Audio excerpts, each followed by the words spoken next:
Lucenda struggled to open her eyes. Her whole body ached.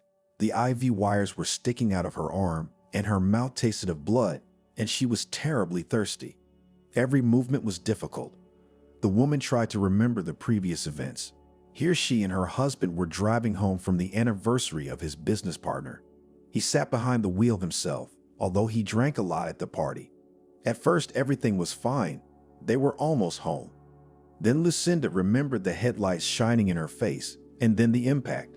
Someone had called the paramedics. It felt like the ambulance had come pretty quickly.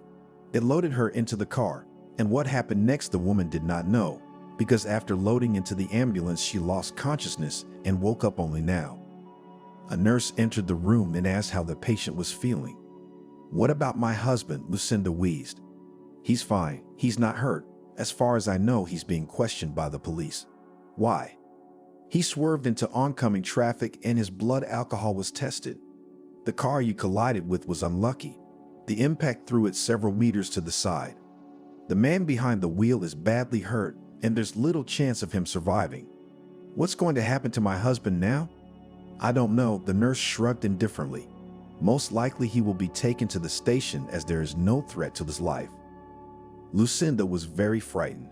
It seemed to her that the nurse spoke to her with a kind of contempt, and she was not mistaken. Her husband's fault was likely to kill an innocent man, and her husband had not even scratched himself in the accident. Lucenda had asked him not to drive. She'd asked him to call a cab, but he hadn't agreed, and this is the result. Maybe it was for the best, Lucenda thought as she drifted off to sleep. Lucenda had met her husband about 5 years ago. She'd been working late that night. She had no money for a cab, so she decided to go to the bus stop and wait for the bus, which now ran at least half an hour apart. It was raining heavily outside, and Lucenda didn't have an umbrella with her. As she approached the bus stop, she noticed that the bus had just pulled away from her. "What bad luck," Lucenda muttered to herself. "Now I'll have to stand here for another half an hour getting wet." However, in 5 minutes, an expensive foreign car stopped right in front of Lucenda. The window on the passenger side opened and a pleasant male voice said, "Young lady, do you need a ride?" No, Lucenda answered fearfully. "I'm waiting for the bus. Thank you." "Don't be afraid. I won't eat you." "Why don't you say something?" Liam asked in the same voice. "Answer me." "I understand you," Lucenda whispered. "Can I go now?" Liam slowly approached his wife and offered his hand. Lucenda stood up from the chair, whereupon the man pulled her tightly against him. The woman's heart was beating at breakneck speed. "Don't be afraid," Liam said as gently as possible. "I love you very much, but I won't let you play with yourself. You're mine and mine alone. Don't make me remind you of that again." The man released his wife from his embrace and said, "And now you can go. I still have work to do. Go to bed. I'll join you a little later." Lucenda, without saying a word, left the office and went up to the bedroom. How to go on living after all that she had heard, the woman had no idea at all. Since then, Lucenda's attitude toward her husband had changed a lot. She kept remembering his words and threats. Liam, on the contrary, behaved as if nothing had happened. He spoiled his wife with gifts, took her to luxurious restaurants, gave her huge bouquets of flowers every day. Lucenda, completely confused. She did not know how to respond to all this now. After all, she is not a toy, but a living person. She cannot be treated like this. But she couldn't leave Liam yet. After all, the woman hadn't worked anywhere for months. Though she still had her premarital apartment, Lucenda had nothing else and could hardly find a good job quickly. And Liam would probably do his best to make sure no one would take her in. The woman would be left completely destitute.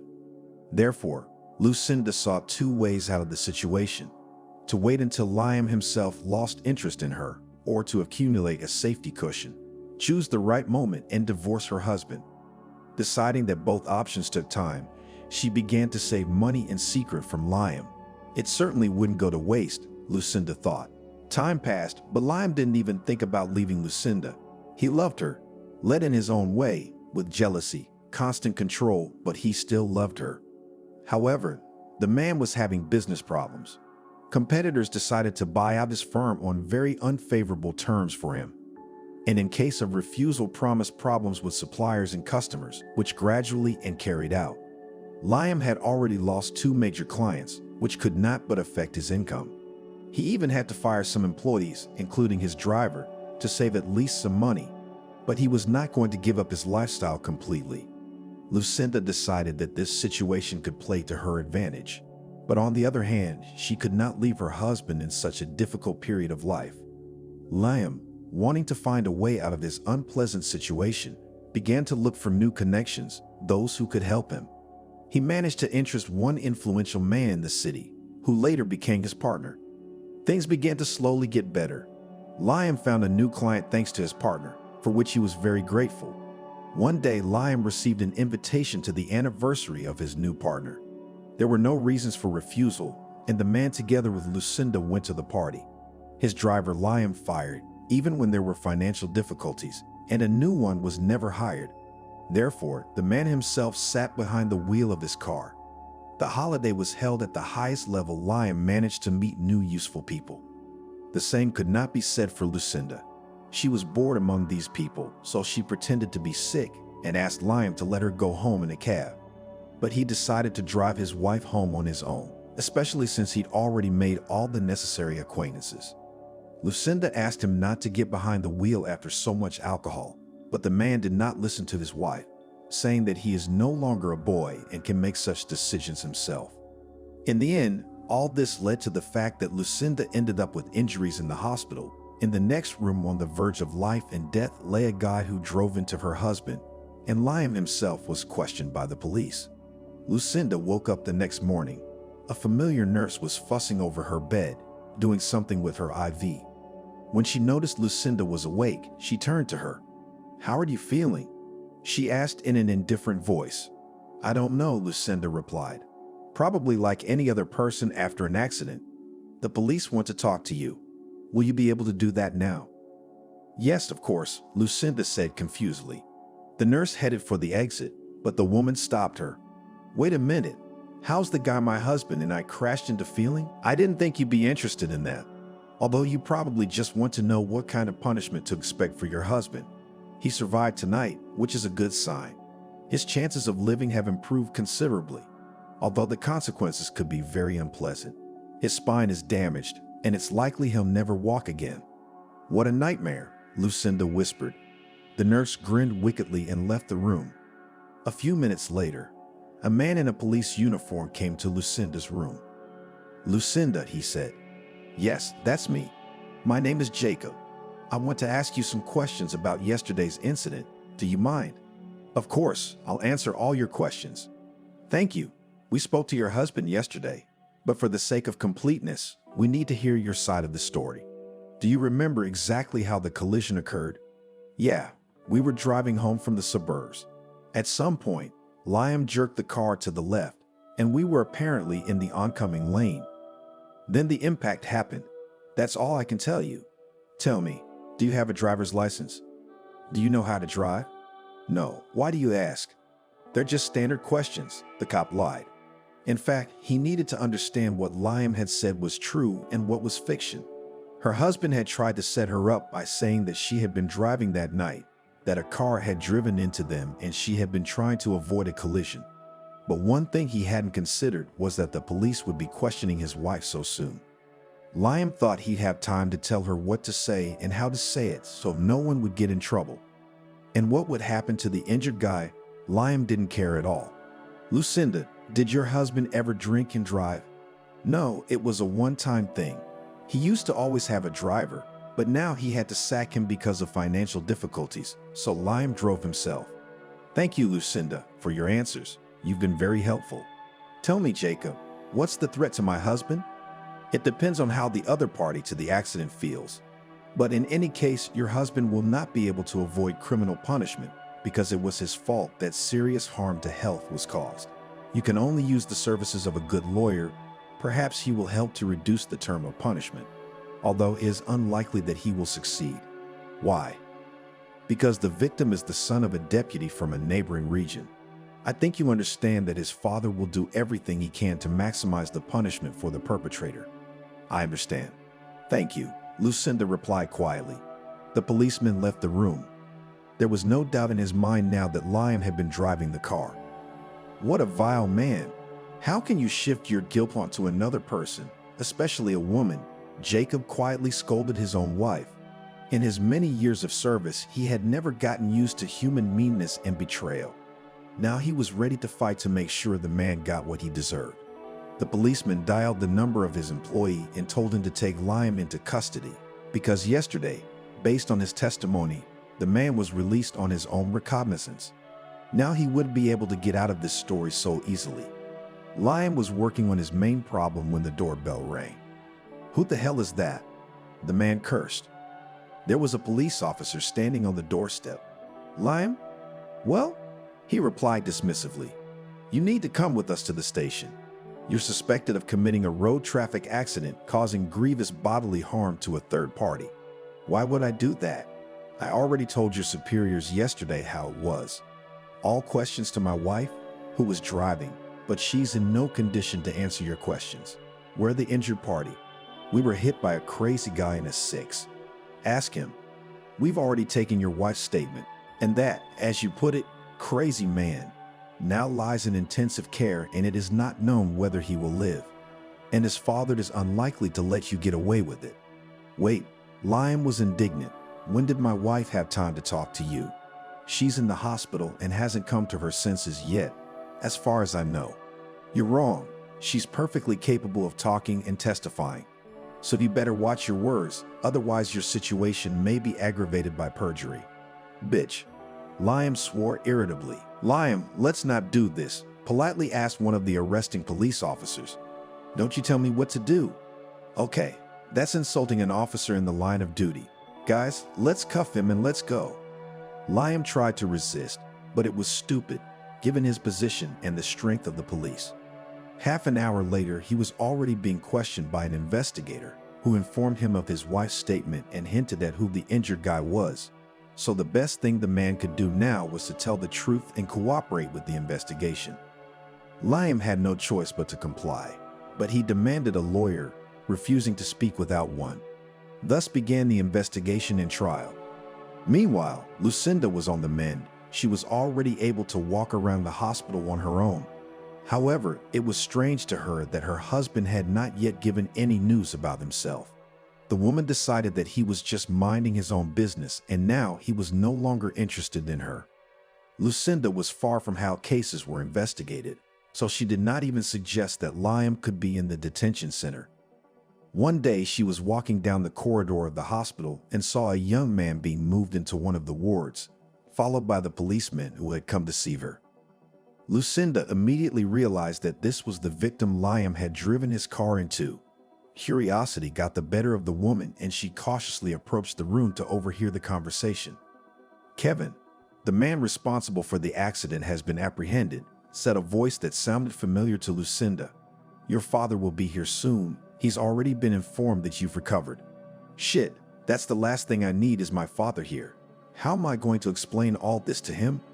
"Kevin, you didn't have to do this. Steal someone else's car, get behind the wheel without a license, and go nowhere? Because my dad was a real pain in the ass. I wanted to get away from him, do something on my own." Kevin, you're gonna be handicapped for the rest of your life. Do you realize that?"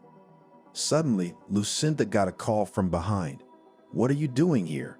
It was the nurse who was taking care of Lucenda. "You don't belong here. Or are you trying to bribe the victim? You're getting ready." "What are you talking about?" The woman was indignant. "Why should I bribe him? I'm only interested in his condition. You're all the same. Damn rich people. First you make a mess of things, and then you hide and think about who would bring money to whitewash yourselves. The guy's lucky to be alive, by the way. He'll probably be in a wheelchair from now on, and you and your husband will go on living in peace, knowing no troubles." Lucenda silently looked at the nurse with surprised eyes. Now she understood why she had been so rude to her all this time. "Look, I don't want to bribe anyone, and I don't have the money myself, and I don't know what my husband's plans are. He hasn't even come to see me once in all this time. Maybe he's out of town." Jacob came out of the victim's room. "What's going on here?" he asked angrily. "Oh, it's you, Lucenda. I've been meaning to talk to you." Can we go to your room? Of course, Lucenda answered quietly. When they entered, the policeman closed the door behind him and told Lucenda about her husband's affairs. The investigation has already proved his guilt. The case has been submitted to the court, and the hearing will take place next week. Liam has no chance of staying free, and the victim's father will do his best to make sure he gets as much time as possible. As it turned out, Liam drove into the car of an 18-year-old boy who stole or simply arranged to borrow a car from an acquaintance to escape from his parents. His father doesn't have that much influence in this town, but nevertheless he has just as much money as Liam. Tears rolled down Lucenda's cheeks. She felt sorry for the injured boy. She was scared for Liam, even though she didn't love him anymore. He wasn't a stranger to her, and she was worried about him. And most importantly, it was not clear what she should do now, how to live with this burden. Lucenda woke up from an incomprehensible rumble. When she opened her eyes, she saw an unfamiliar man in an expensive suit and a robe thrown over his shoulders. "You're asleep, bitch. You murdered my son, and now you're just lying there. I'll make your life a living hell. You and your husband will go to hard labor for the rest of your life. Who are you and what do you want?" Lucenda asked fearfully, though she had already guessed who her visitor was. "I am your nightmare from now on and for the rest of your life." Lucenda sat up on the bed. Sleep finally receded. She looked at the man carefully. "Stop screaming. I can understand your condition and sincerely sympathize with you. But this grief does not give you any right to behave like this with a stranger, especially without knowing all the details of what happened. You talk to me here. I'm not going to leave you like this. I said it all." After that, the man turned around and left the room, slamming the door loudly. Lucenda remained sitting motionless. She could not even imagine what to expect from this man. After sitting like that for about half an hour, the woman decided to go check on Kevin, the guy who had been injured in the accident. She approached his room and knocked gently. No one answered. Then Lucenda opened the door. "May I come in?" the woman asked. There was still no answer. Then the woman entered the room. Kevin was lying on the bed, looking up at the ceiling. "Hi," Lucenda said. "Hello. Who the hell are you?"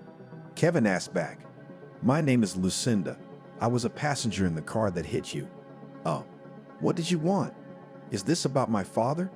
You think I sicked him on you? Well, you're wrong. I don't blame you for anything. Neither you nor your husband. It's my own fault. I shouldn't have started all this. I'd be at home now, warm, cozy, fed, and happy. No, I wanted my freedom. I'm really sorry about what happened. I know it sounds stupid, and it won't make things right, but I'm sorry." Kevin looked at Lucenda in surprise. "Forgive you for what? It's not like you had anything to do with it. You were a passenger, and I was hit by the driver, your husband, I understand." "Yes, my husband. Only he's never gonna admit he's to blame in his life. He'll blame everyone around him but him, and I don't think he cares about anyone else but himself. Maybe now he'll realize something." "You say that like you're glad he's in trouble." It was hard for Lucenda to admit it, but she did feel a certain amount of joy that Liam might get a real sentence. "Maybe you're right," Lucenda sighed. "That way I'd have at least a chance to get away and divorce him. Wasn't there any way to do it without that?" "Apparently not," the woman replied sadly. "He's terribly possessive. Next to him I felt like a prisoner and I could not leave. He promised me such problems, no worse than your father. So my sacrifice wasn't in vain." Kevin tried to smile. "Did my father threaten you?" "Yeah, he came by today. Yelling, cursing. Never mind. I didn't come to you to complain or ask you to save me from him. I'm an adult. I have to deal with my own problems. I'm sorry again. I'm really sorry about what happened. You're a good person." "Thanks, Kevin. Where were you going in such a hurry? Would you mind telling me?" "I'll tell you. I wanted to start my own life. I guess, like you, I wanted to be free of my parents' custody. I was tired of being pushed around. Constant control. My father was always forcing me to study. He paid for me to go to law school. That's not my thing. I wanted to study music. I even had a band with some guys, but my parents made me give it all up, saying I wouldn't get anywhere with my music. So I decided to run away. I saved up some money, borrowed a friend's car, got in and drove off." Lucenda couldn't hold back her tears. She felt so sorry for this guy, who had such grandiose dreams, such a will to achieve them, determination. And now, because of her husband, he lost everything. Now Kevin's whole life is about lying in bed. He's unlikely to have a wife and children. He won't be able to play his favorite guitar anymore. He's not even going to be the lawyer his parents wanted him to be. Lucenda, don't cry. There's nothing you can do about it. It's just what someone upstairs wanted. And I'll talk to your father. I promise you, he won't hurt you. Thank you, Kevin, Lucenda said gratefully. She went back to her room. The woman felt a little better. The next few days were completely uneventful.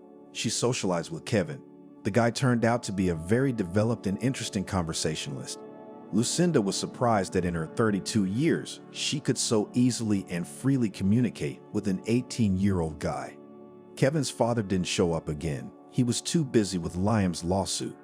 Meanwhile, Lucenda was getting ready to be discharged with a lot of important things ahead of her. Lucenda couldn't leave the hospital without saying goodbye to Kevin. The evening before the day of discharge, she went to his room as usual. They talked a lot about life, their families, their dreams.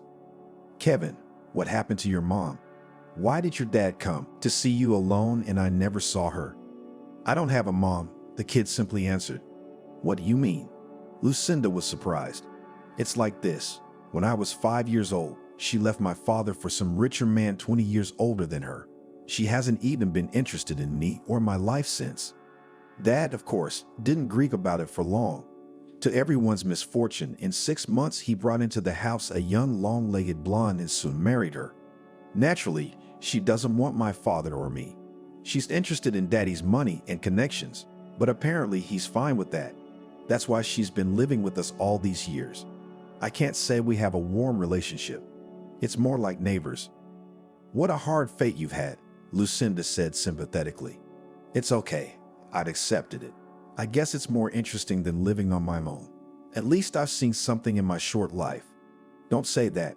You've got so much more to see. What's there to see when you're lying in bed? Kevin, we can try to do something.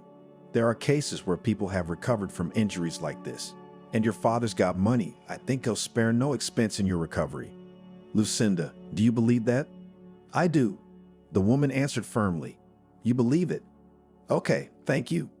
Kevin, I actually came to tell you that I'm being discharged tomorrow, and I won't be seeing you here anymore, and I don't know if I'll ever see you again.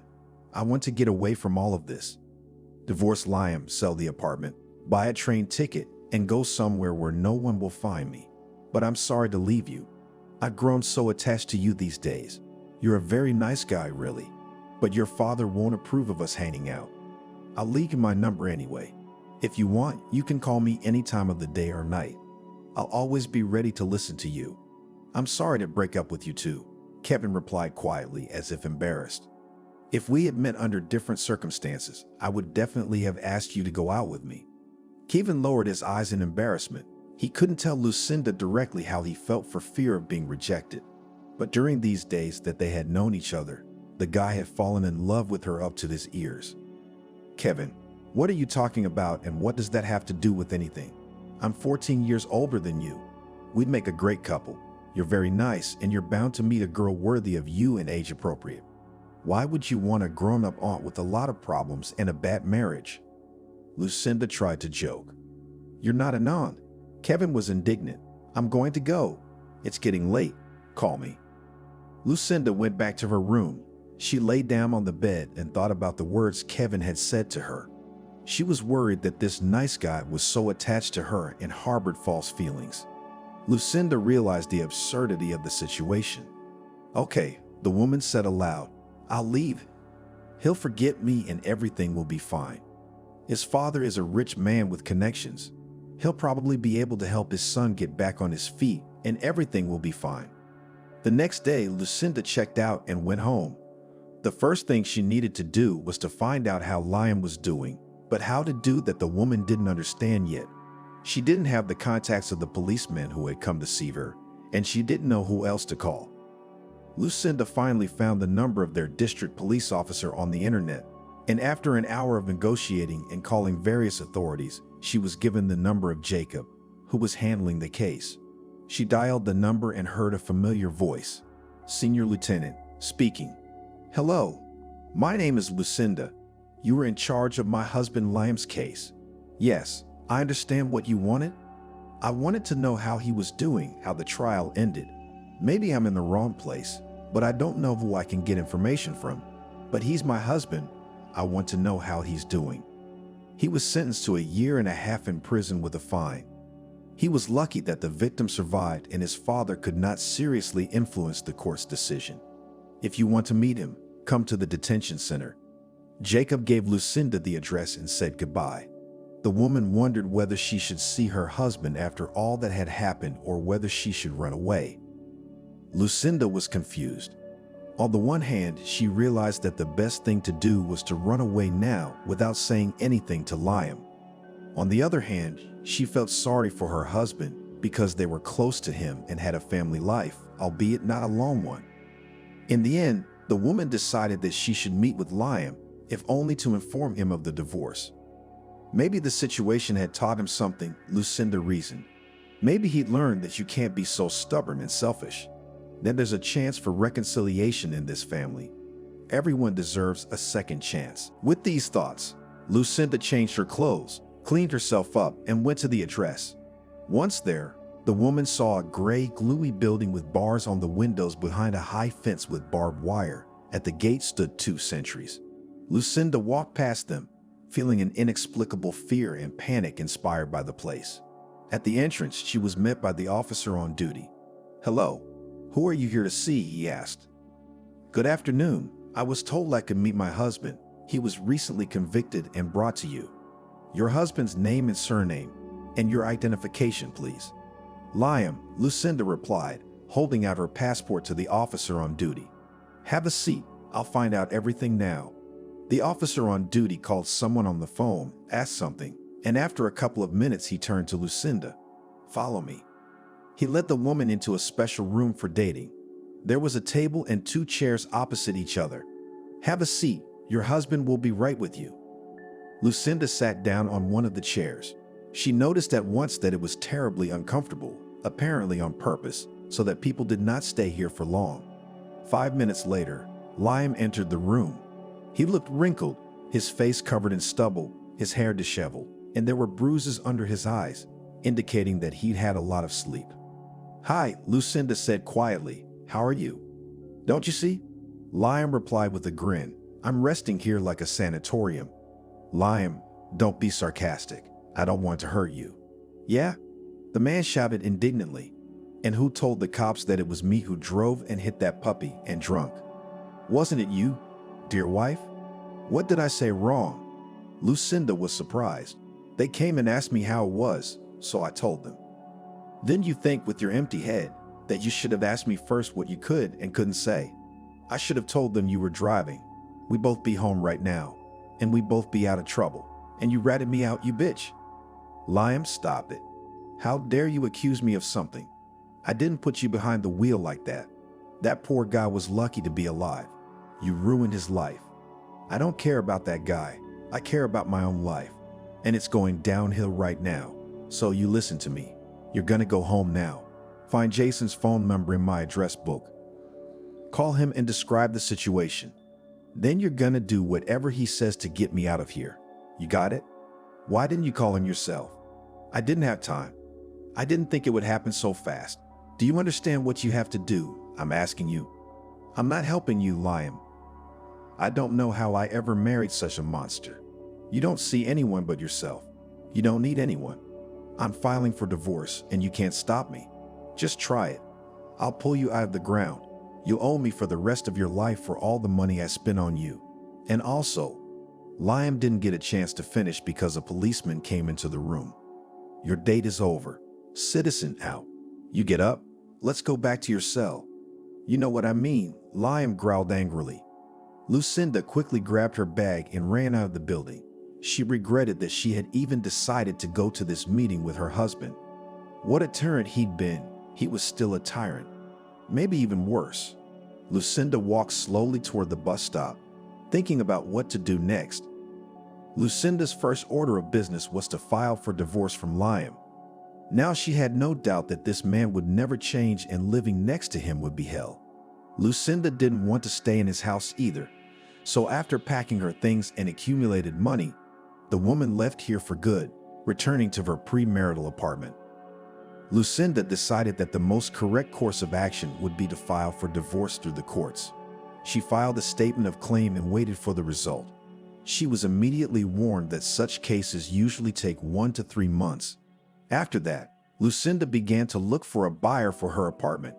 The woman wanted to get rid of everything that kept her here in this city to escape once and for all, so she asked the minimum price for her place just to sell it faster. She was lucky. A young man named John was looking for a suitable apartment in the neighborhood to start a family. He was completely satisfied with Lucenda's price offer, and the apartment itself was a great option. All that was left was to wait for a reply from the bank, which had to approve John's mortgage. This also required about a month. The woman was lucky. The judge divorced her in Lyme at the first meeting, which was held 3 weeks after the application was filed. Almost immediately after that, the bank approved John's mortgage, and he and Lucenda signed a contract of sale of the apartment. There was nothing to keep her here now.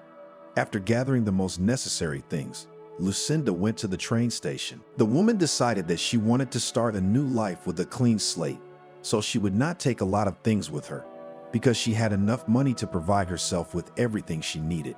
Half an hour later, Lucenda stood in front of the ticket booths at the station and chose a direction. She knew for sure that she wouldn't go to a big city, but rather to a place where Lyme wouldn't even think of looking for her, to some small, cozy town. Chicago was the choice. The train was leaving in 3 hours. After the choice was made and the tickets were in the woman's hands, Lucenda could relax a little. The woman deposited her suitcase in the luggage room and decided to take a little walk around the city to see it for what she thought would be the last time. There was a small park not far from the train station. Lucenda decided to go there. She bought a cup of ice cream and sat down on a bench. Suddenly, her cell phone rang. The call was from an unknown number. The woman was afraid to answer it at first. 2 disturbing thoughts popped into her head at once.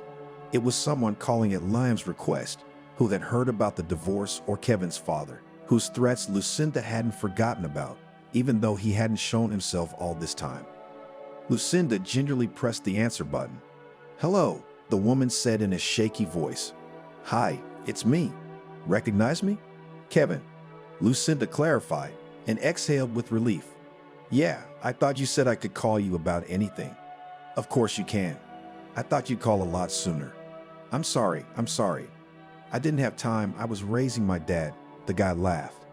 "I'm glad you're in a good mood. How are you?" "I'm finally being discharged from that awful hospital." "That's great news, Kevin. I'm happy for you." "They also said I have a chance at recovery, but I have to fly to Germany for that, so I'm flying out tomorrow." "That's great, Kevin. I told you there was more to come." "Yeah, how's it going with you? Divorced your husband?" "Divorced?" Lucenda sighed.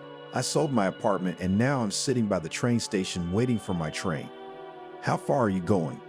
"Yeah, not far, Chicago." "Wow, why did you choose this village to live in?" "Don't be like that, Kevin. It's a nice town, on the Michigan shore, nice and green. I've always wanted to live by the lake, and here, I don't have to be afraid of Lion. I don't think he'd think to look for me there." "Good then. It's always nice when dreams come true. Are you gonna invite me to the housewarming party?" "I will. I just need to buy a place to live, get a job, and do all the things that life in a new place requires." "Well, I can't really go right now either. You know, it's a long way to Germany, and it's gonna take a while to recover, so don't expect it before 6 months." "That's a deal. Good luck, Kevin."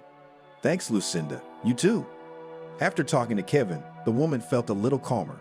She believed that the operation would help him get back on his feet, and he would be able to live a full life. Lucenda herself had a new life ahead of her, where there would be no more room for people like her husband. Lucenda stepped off the train, the bright summer sun hitting her eyes. The woman looked around. Everything was strange and unfamiliar. While Lucenda was on the road, she thought about how to get settled in her new place. The woman managed to look at several advertisements for apartments. Her money was enough to buy a 1-bedroom and still have some money left for living. Lucenda decided to rent a bed in a hostel while she searched for a suitable option.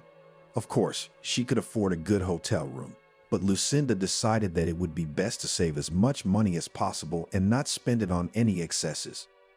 There was no telling how the job situation would turn out or how long it would take to find a place to stay. To her surprise, the room was very clean and spacious.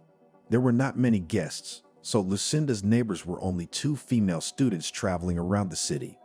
Lucenda did not dare to deal with the purchase of the apartment herself, so she turned to a real estate agency. She described her wishes and waited for a suitable option. In the end, 3 days later, the realtor called Lucenda and offered several apartments that were for sale almost in the center of the city at a very attractive price. The woman decided to look at each of them. The first apartment was in an old house on the first floor. According to the seller, this apartment was inherited by his grandmother about a year ago. This immediately scared Lucenda away. She did not want to live in an apartment where someone had recently died. The second apartment was in a newer building with a good repair, but even there she felt uncomfortable, though she couldn't explain why. The last option was located on the 8th floor of a 9-story building. It had a beautiful view of the Volga. Lucenda immediately fell in love with this apartment. Despite the fact that it was a little smaller than the previous options, she felt at home in it. Everything was good here. A beautiful view from the window, a convenient layout, modern repairs. Lucenda decided that it was possible to stop at this option. The realtor promised to prepare a sales contract, and the next week Lucenda would be able to move into her new apartment. All this time, Lucenda corresponded with Kevin. He told her about Germany, how nice and beautiful it was. Even from the window of the hospital where he was lying, he had a beautiful view of the architecture of the city. They were preparing him for surgery, collecting all the necessary tests. In turn, Lucenda shared with him her impressions of her new place of residence. She bragged about her future apartment as well. Kevin praised her choice and promised to come and visit her immediately after her return to Russia. The deal to buy the apartment was successful. Gradually, Lucenda bought everything she needed for her new home. Now it was possible to look for a job.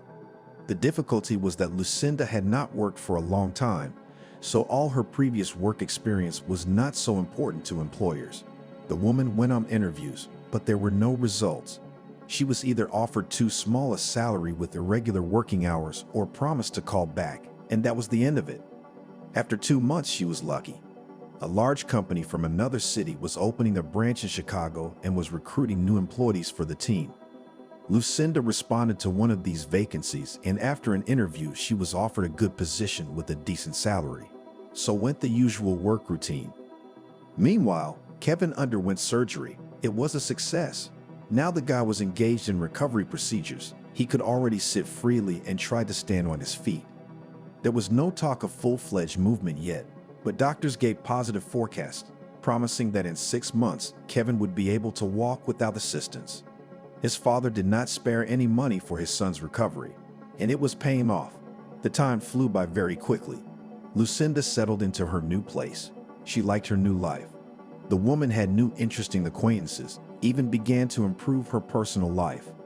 One evening after work, she went to her favorite pastry shop. Lucenda wanted to take her favorite cake to celebrate the successful completion of a project at work. But it was the last one, and some man asked him to give up this cake for his favorite daughter, who won a sports competition today and wants this cake as a present. Lucenda couldn't help but give in to the child, and the man, a little embarrassed, asked about Lucenda's plans for the evening. They struck up a conversation. The man's name was Steve. It turned out that he was raising his daughter all alone, his wife having died in a plane crash a few years ago. He ended up inviting Lucenda to join them for a celebration. It was a completely unexpected offer for the woman, but she accepted. She didn't realize how she had agreed so quickly, but there must have been something about this man that was so appealing and special. It was the beginning of their relationship. Steve's daughter also quickly became friends with Lucenda. She was already old enough to realize that Daddy could not live all this life alone with memories of his mother.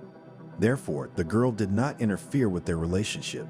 It seemed that life got better, and now Lucenda has a calm and bright future ahead of her.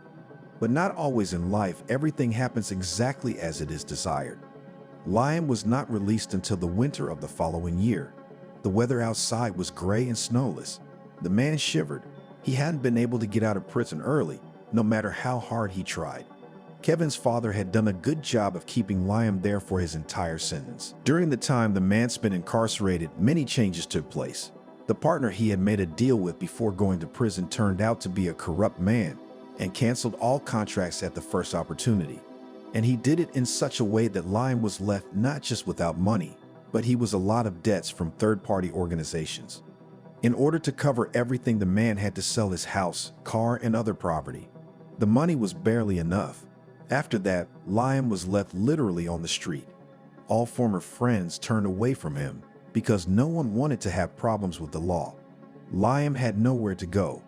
In all his troubles, of course, he blamed Lucenda. After all, in the man's opinion, everything happened because of her. If she hadn't been such a fool then, they'd both be sitting on the ocean somewhere now, enjoying their paradisiacal lives. Liam couldn't accept that, so he decided to visit his ex-wife.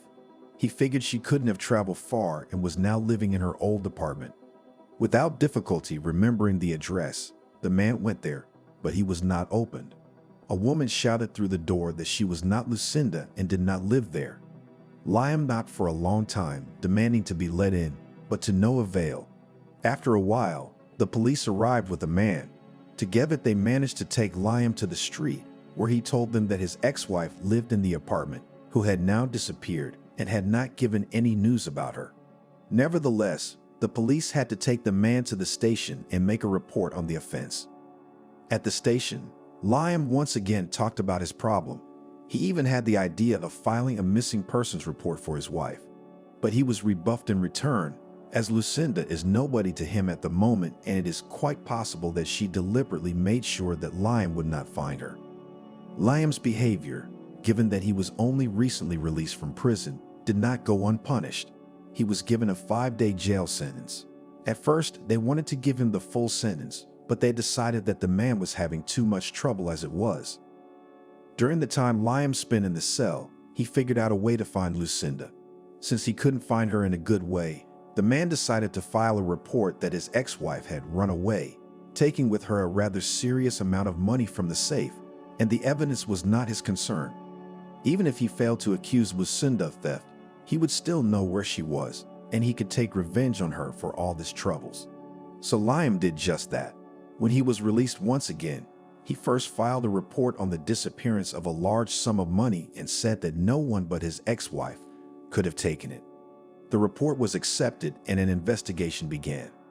After that, Liam's main problem was the lack of housing. Of course, he had gotten used to inconveniences for the last year and a half, but he could not live on the street in winter or wander around train stations. He had to get a job as a janitor because he could not get any other job with such a past. The pay was pennies, but it was stable. He was also given a small van to live in. Liam was willing to put up with the inconvenience, knowing that the time would come and his ex-wife would be held accountable. In the meantime, the police had begun processing Liam's application. Coincidentally, his case had fallen to the very officer who had once put the man behind bars. Jacob was immediately drawn to the familiar combination of surnames and first names of the defendants, but he couldn't remember them. Too many people he'd had to deal with, and it was impossible to remember each one. Lucenda stood at the airport waiting for her guest. Kevin had called her the night before and told her that he had recently returned from Germany and was eager to meet her. The woman immediately invited him to her house because she had long ago promised to invite him to a housewarming party. The airplane arrived on schedule. Lucenda was very worried. "Wow," Lucenda marveled. "You're walking so well already. I've been working very hard to recover, and it's all thanks to you." "Why thanks to me?" the woman asked in surprise. "Who told me that everything would be all right and life would return to normal?" Kevin laughed. "I'm glad I was able to help you overcome these difficulties. Come on, I'll show you my apartment and then the city." They got into Lucenda's car, which she had recently bought on credit. "Wow," Kevin marveled. "You've already learned to drive." "I have. I have to travel a lot for work, and public transportation is not the most convenient option." "And now how did you manage to get away from work? I mean, it's the middle of the day, right? You won't have any problems because of me." "I took a few days vacation, so I'm completely at your disposal," Lucenda smiled. They reached the apartment. Kevin immediately appreciated the accommodations. She had furnished it very nicely, and there was nothing superfluous. The woman fed her guest lunch, after which they went for a walk around the city. Lucenda took Kevin to her favorite places, told him some stories about the city, which she had learned during her stay in Chicago. After a long walk, the woman suggested her guests to go to a cafe and celebrate their meeting. Kevin gladly agreed. He was tired and hungry during the walk, and he needed an excuse to confess something to Lucenda. As they sat at a table in a cozy cafe, Lucenda told Kevin that she wanted him to meet someone. She had invited Steve and his daughter to this evening so that they could all spend time together. "I thought it would be just the two of us," Kevin said with ill-concealed disappointment. "I think you'll like my friends." Lucenda glanced at the man and the girl who had entered the cafe. As Steve and Nancy approached the table, Lucenda introduced them to each other. "Meet my very good friend, comrade, and just a wonderful guy, Kevin. And this is my future husband, Steve, and his daughter, Xenia." "What husband?" Kevin was outraged. "Lucenda, how could you do this to me?" "Kevin, wait. How could I do this to you? There's too much age difference between you two. You're young, you're hot-blooded, adventurous, and unexplored. And she's got a lot going on in her life. She wants a quiet life. And what makes you think I can't give her that quiet life?" Kevin asked in a calmer voice. "Because I was a young guy in my 20s, I know what it's like. I know what it's like to want to try everything.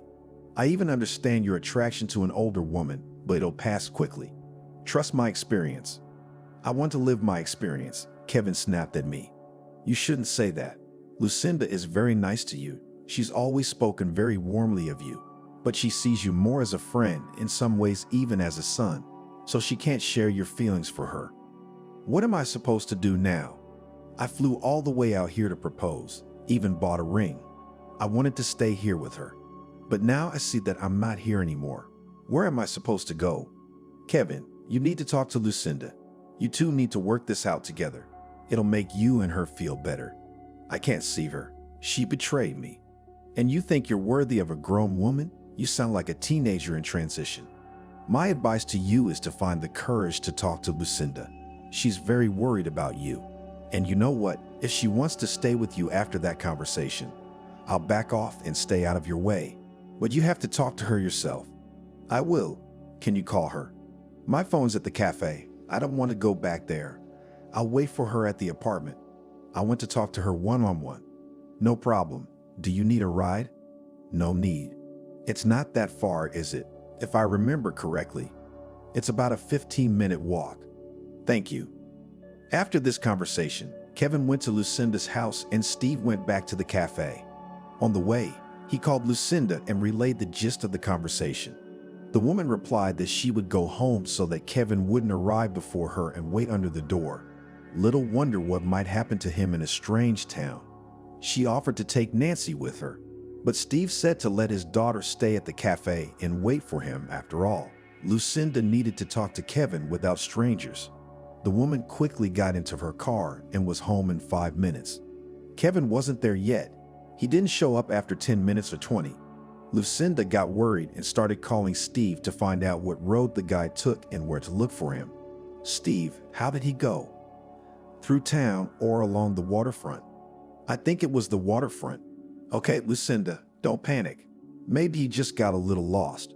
You've given him the address. If he thinks of asking people, it's not too late. They should be able to help him. If he doesn't show up in half an hour, we'll go looking for him." "Steve, I can't just sit here and wait. It's winter outside." Then the doorbell rang. Lucenda asked Steve to stay on until she checked to see who was there.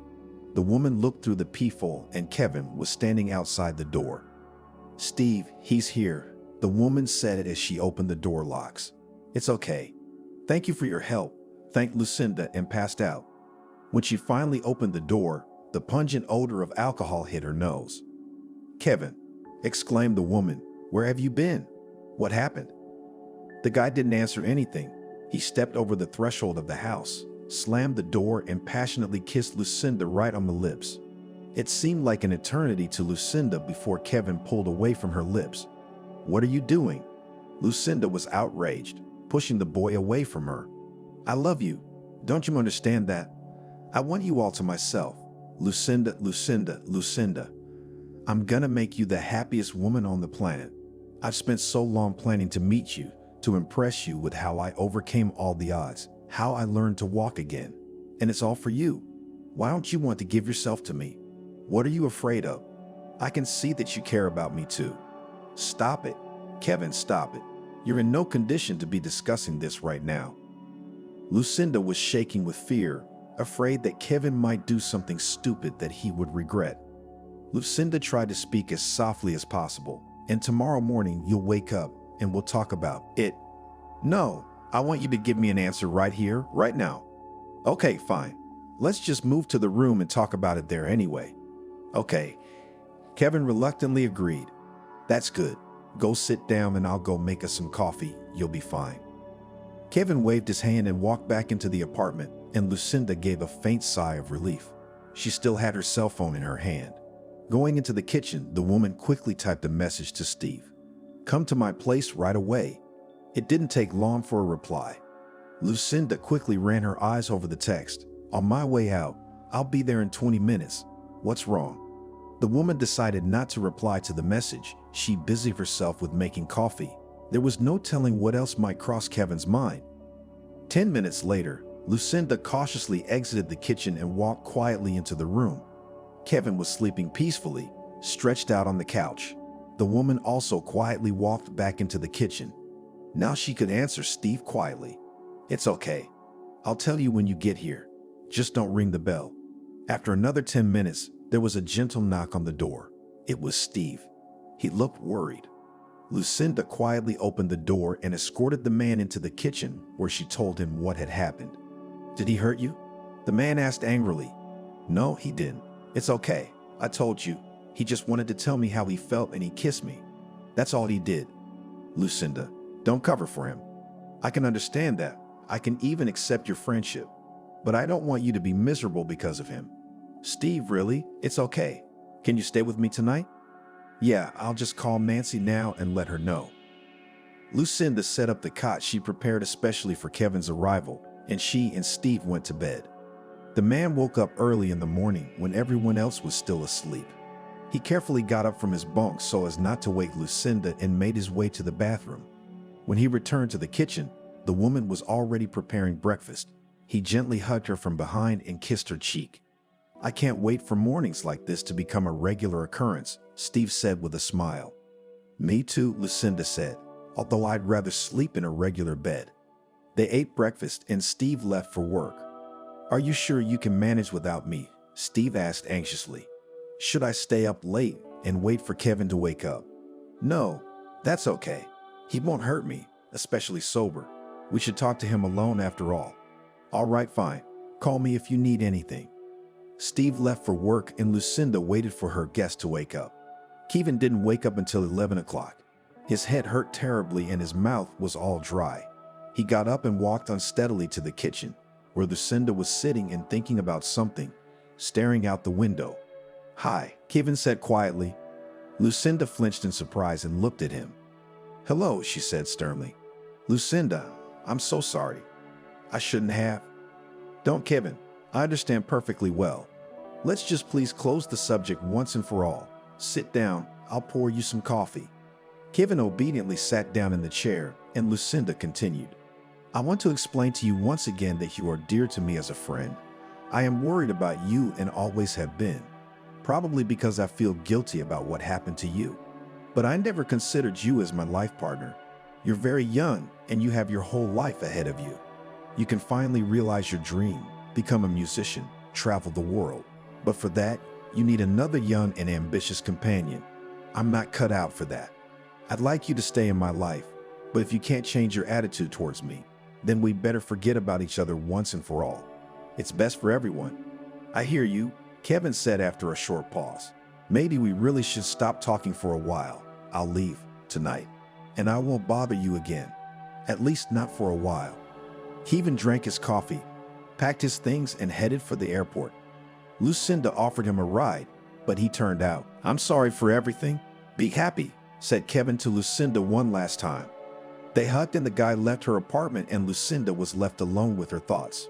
She was sorry to break up their peculiar friendship with Kevin, but it was the right thing to do, at least for now. Lucenda had pretty much calmed down by now after the story with Kevin. At first, she had been worried about what had happened, blaming herself for not being able to recognize the guy's feelings for her and for not explaining the impossibility of a love affair between them very clearly. Then Lucenda was angry at Kevin for not wanting to understand the simple truth that, in a woman's opinion, a difference of 14 years between a man and a woman is not acceptable for a happy marriage, especially if the woman is older. And now Lucenda had calmed down. She no longer blamed herself or Kevin.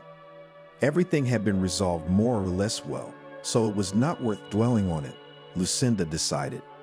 During this period, the woman often met with Steve, who was always trying to distract her from sad thoughts. This also played a part, and everything seemed to be back to normal, but suddenly there was a new problem. One afternoon, when Lucenda was working on a project, a call from an unknown number popped up on her cell phone. Lucenda didn't see anything suspicious about it. She often received calls from customers and colleagues from other branches, so the woman calmly answered the call. "Lucenda?"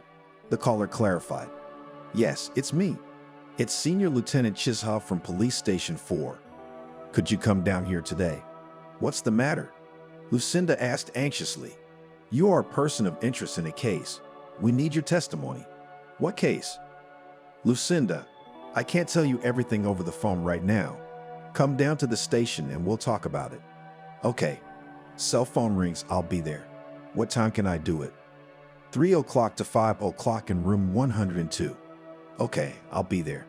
"Thank you, Lucenda. We'll be waiting for you." Lucenda disconnected the call and began to wonder what this case could be and why the police were suddenly interested in her. The firm's affairs were clean, she was sure of that. She had done nothing illegal. After a while, an unpleasant conjecture visited her thoughts. She thought that it was her ex-husband who decided to challenge his imprisonment and pin all the blame on her. It was not for nothing that he had threatened her then, and according to the time limit, he was about to be released from prison. Lucenda did not say at work that she was summoned to the police. She just pretended that, as usual, she went on company business. On the way to the police station, she called Steve and told him about today's call and her suspicions. The man asked her to keep him informed about everything that was going on and, most importantly, not to panic early. The woman easily found the right office and knocked on the door. "Come in," she heard from behind the door. "Hello, I got a call today asking me to come in on a case." "Lucenda?" said the owner of the office. "Yes," Lucenda answered briefly. "Please have a seat. I'm the one who called you. My name is Tony." Lucenda carefully sat down on the chair opposite the policeman and looked at him with a questioning look. "Tell me, please, how long have you lived in Chicago?" The officer began his interrogation. "About 2 years. Wait a minute. Maybe I should get a lawyer. I don't want any trouble, and I don't want you to accuse me of anything when I can't defend myself." Lucenda chose a defensive position. "Lucenda, you can certainly have a lawyer, but I'm not accusing you of anything. I'm just getting some details." Lucenda did not answer anything. She silently looked at her interlocutor. "Can we continue?" he clarified. "Yes, but if I don't like something, I can refuse to answer your questions." "Of course you can, but I strongly advise you to tell me the truth. It's in your own interest." "All right, I understand. Let's continue. Where do you live?" "In my apartment, which I bought when I got to Chicago." "And how did you buy the apartment?" "I sold my apartment in another city and used the money to buy a place here." "Can you document that?" "Of course. My documents are in order, but I don't carry them with me, so I keep them at home." "And your car was purchased with what funds?" "It was bought on credit. I have the paperwork to prove it too, and I have it at home." "Lucenda, please don't take this personally. I'm not going to accuse you of anything. I'm just trying to get the whole picture. Then maybe you can tell me what's going on and what happened. Tell me, do you know Liam?" Lucenda flinched at the name of her ex-husband. She knew it was him, but she didn't know what he was up to yet. "It's my ex-husband," Lucenda replied in a trembling voice. "The thing is, a few days ago, we received a request from your hometown. Liam claims that a large sum of money has gone missing from his safe, and he named you as the only suspect since no one else was in his house during his absence." "But that's nonsense," Lucenda said indignantly. "I ran away from this house as soon as he was put in jail. I hardly even took my things." Lucenda, please calm down. We're gonna figure this out. You're not facing any charges yet. To be honest, he couldn't provide any evidence that anyone else was in the house or that the money was stolen at all. It's all in his own words, but we're obliged to check it out. Thank you for your cooperation. Please stay in touch. I don't want to restrict your freedom in any way, so I just ask you not to leave the city, especially if you are not involved. You have nothing to fear. After that, Tony said goodbye to Lucenda, and the woman left the station. She felt very bad.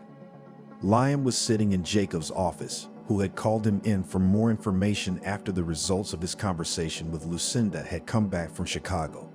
Liam had a nasty smile on his face. He felt that his plan had worked and the police had found Lucenda. Now it was just a matter of finding her. We needed to get his ex-wife's phone number, or better yet, her address. We've spoken to your wife, Liam, and she claims she had nothing to do with your money, and we have no reason not to trust her. Of course, she has nothing to do with it. Liam replied mockingly. Did you think she'd just confess to you right away? I stole all the money from my husband, and now I'm living on my own while he's rotting away in his shitty job. Liam, I'm going to have to ask you to watch your language. Why don't we have a straight talk? I wonder what it's about. You never forgave your wife for not covering for you in the accident case, and now you want her to suffer too. Isn't that right? Jacob spent a long time trying to remember why this man looked so familiar. He checked the database, pulled up old cases, and it all came back to him. This was the man who caused a drunken accident, almost taking a young man's life, and then wanted to frame his wife. What a load of crap. Liam was outraged. I need her. I just need her to give me back what she stole from me. You see, Liam, the thing is, Jacob began to speak in a very quiet voice. You couldn't give us any proof that you had the money at all, and even less that your ex-wife could be involved in this case. Come on, there was no theft, was there? Can I at least see the answers to the questions about my money? Liam asked irritably.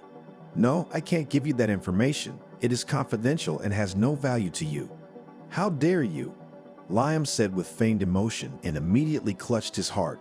Can I at least ask you for some water? He added quietly, mimicking a painful grimace. Liam realized that he was acting like a pussycat in a cheap soap opera, but he was still acting. Jacob grudgingly got up from his seat and walked out into the hallway to the water cooler.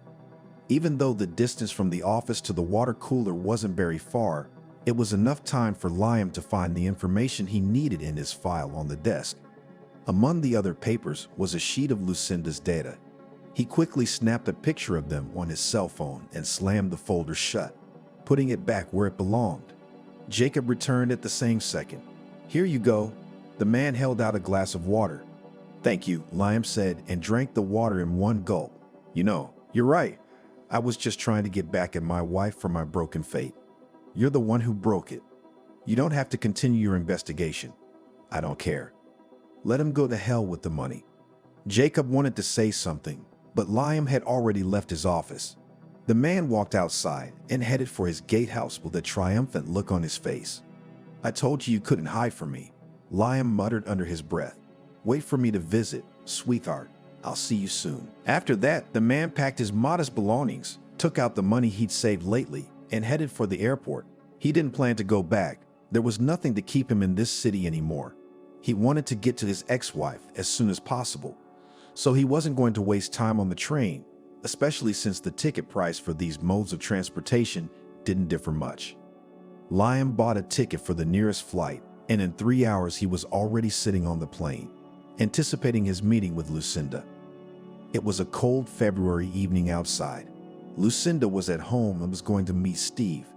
He had invited her to the theater for the opening night of a play. The man was supposed to pick Lucenda up in half an hour. Suddenly, the doorbell rang. You're early, Lucenda said, opening the door, but when she saw Liam on the threshold, she was startled. You? Were you expecting someone else, my dear? Liam pushed Lucenda roughly into the apartment, then walked in and slammed the door behind him. What are you doing here? Lucenda asked breathlessly. What's up? Liam grinned. I came to see my favorite wife. I see you're greeting me in full dress. How did you find me?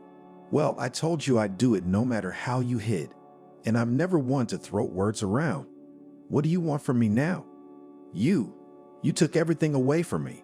After I got out of prison, I had to sell everything to pay off the debts my last partner left me in the graveyard of my business. After that, I had to live in a stinking gatehouse and sweep the damn yards every morning, all just to find you.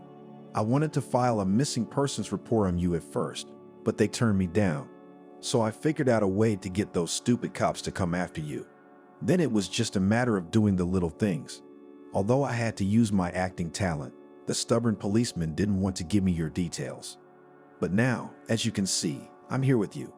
Liam, what do you want? We're not husband and wife for a long time. Lucenda tried to speak as calmly as possible. The woman was stalling for time because Steve should be here any minute. Lucenda hoped that he would be able to fix the problem. It's okay, we'll get remarried. You've left me with nowhere else to live and no one will hire me, so I'm staying here on your full support. I've fed you, clothed you, taken you to resorts. Now it's your turn. What are you talking about? I have a fiancé and he'll be here soon. Oh, you scared me, Liam said with a sneer.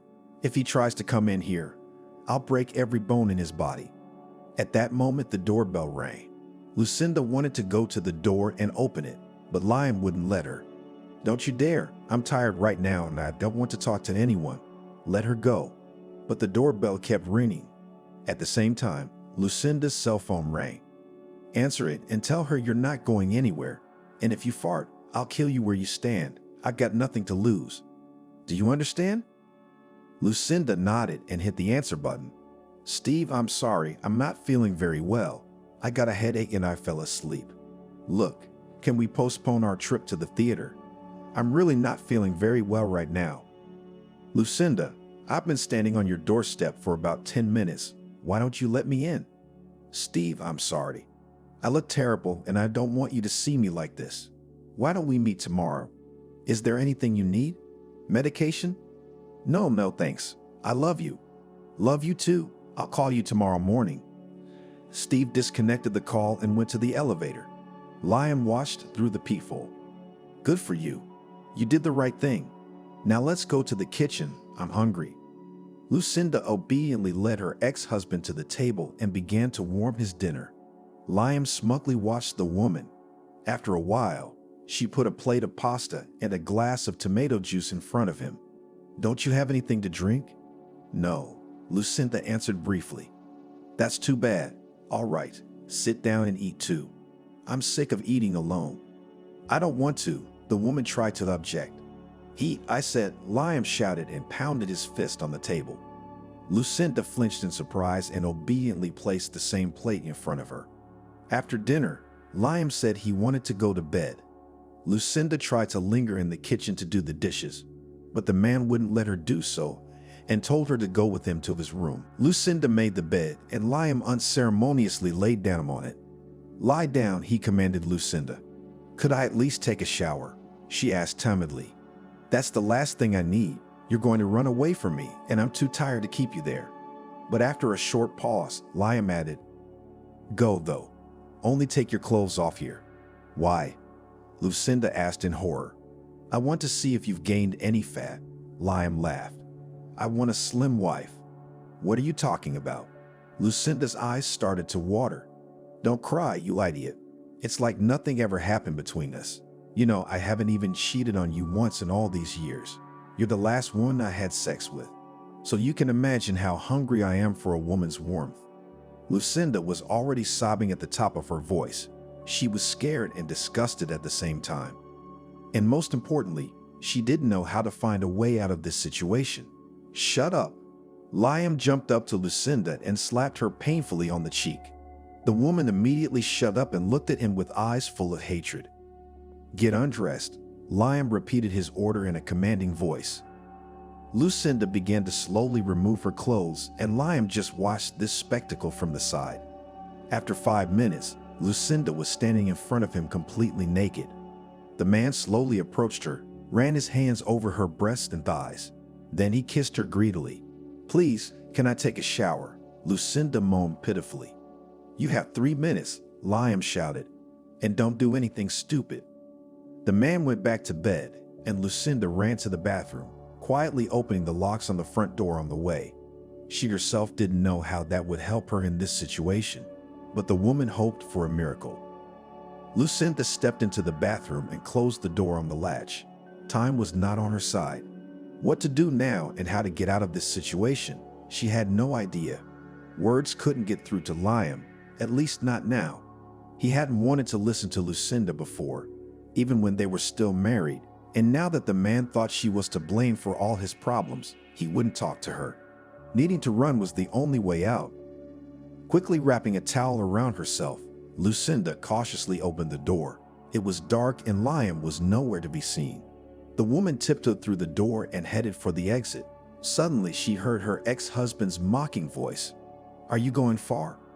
Lucenda was stunned with horror. She realized that this was the end. She would not have a chance to escape again. "Liam, listen," Lucenda began to say, trying to appeal to her ex-husband's reason. "Don't do this, I beg you. This isn't who you are. Maybe I wasn't before you put me in jail, but I am now. Liam, it's not my fault you're in prison. You caused that accident. You drove drunk. I just told the police what happened. I didn't want to hurt you." "Of course you didn't. If you hadn't, you wouldn't have run away like a rat. I asked you for help. I had a lot of money and I could really get out of jail. But you wouldn't do it. You chose to run away from me and leave me alone with all this shit. You made your own choices, and now you're gonna have to pay me back. I've given you everything for years. Now you're gonna give it to me for a dime. Now enough words. Let's get back to business." Liam pulled the towel off Lucenda with a sharp movement. She tried to run, but the man grabbed her arm and squeezed her wrist painfully. "You're not going anywhere. Calm down, or it will only get worse." He dragged Lucenda into the room and pushed her onto the bed, then piled his body on top of her. "No, don't. Please let go." Lucenda screamed, but it only made Liam stronger. The man reveled in his newfound power over his ex-wife. He could see how scared she was and he loved it. "Scream. It only turns me on." Lucenda had lost all hope and was running out of strength. She could no longer resist her ex-husband. The woman closed her eyes, resigned to her fate. Suddenly there was a thud, and Liam collapsed on top of Lucenda. It was hard to breathe for a few seconds, but someone moved her ex-husband off her and gently ran his hand over her cheek. "Lucenda, it's all right." Lucenda heard Steve's voice. Steve, how did you get in here? We have to call the police right now." "Lucenda, calm down. I've already done it. You get dressed, and I'll disarm this guy before he comes to his senses." Lucenda quickly jumped out of bed and threw on the first robe she could find. 5 minutes later, the police arrived. They made a report of what had happened and took Liam to the station. Lucenda was still reeling from the nightmare she had been through. She and Steve were sitting in the kitchen, and he placed a glass of alcohol in front of Lucenda. "Drink this, it will help you calm down and relax." Lucenda obediently did so. The tension really began to subside, and she was able to regain some of her composure. "Steve, how did you know I needed help?" Lucenda asked. "I don't know. I felt it. At first I thought you were really sick and fast asleep, so you didn't hear my calls. I got out of the driveway, got in my car, and drove home. But something kept bugging me. I mean, in all the time I've known you, you've never done that. You've had health problems, but you've always been happy to see me. And now you wouldn't even open the door, even though we talked this afternoon and everything was fine. And then I remembered your story about being called to the police on some case involving your ex-husband. I put 2 and 2 together and I had an unpleasant hunch. I didn't want to believe that anything bad could happen to you, but I decided to see if it was true. So I quickly got into my car and drove back to your place. I was about to press the bell, but suddenly I heard you screaming from behind the door. I quickly called the police, thinking about how I could stall until they arrived. Then I jerked the doorknob, and by some miracle it opened. I grabbed the first thing that came to hand and ran toward the sounds. And then you know the rest. Lucenda was again struck by a wave of horror at the realization of what could have happened to her and how Steve had miraculously been there at the very last moment. The man came close to her, hugged her tightly, yet gently, and said softly, "I'll never leave you alone now. Too many things happened to you when I wasn't around. Perhaps now is not the right time, but still, Lucenda, do you want to be my wife?" Lucenda looked up at Steve with eyes full of tears. She had really gone through too much turmoil lately with her past life. Now she wanted a simple woman's happiness. "I do," Lucenda whispered back. The very next day, Steve took Lucenda to his house. There was no telling who else would want to infringe on her in light of recent events. A short time later, they were married. It was a simple wedding without any frills. The newlyweds did not organize a celebration, just a quiet dinner with their family. Now it seemed to Lucenda that here it was, a real happy family life, and for this, it was not necessary to have golden mountains. As for Liam, he was being prosecuted for attempted rape. There was plenty of evidence, plus the testimony of Steve and neighbors who heard the screams, as well as characteristic marks on Lucenda's body. However, after a forensic psychiatric examination, it was found that the man had certain deviations.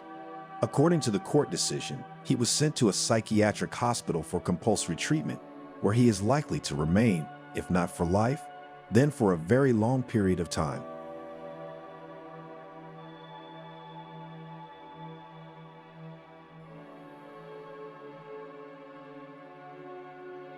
It was evening and the loud sounds of Indian melodrama could be heard in the house.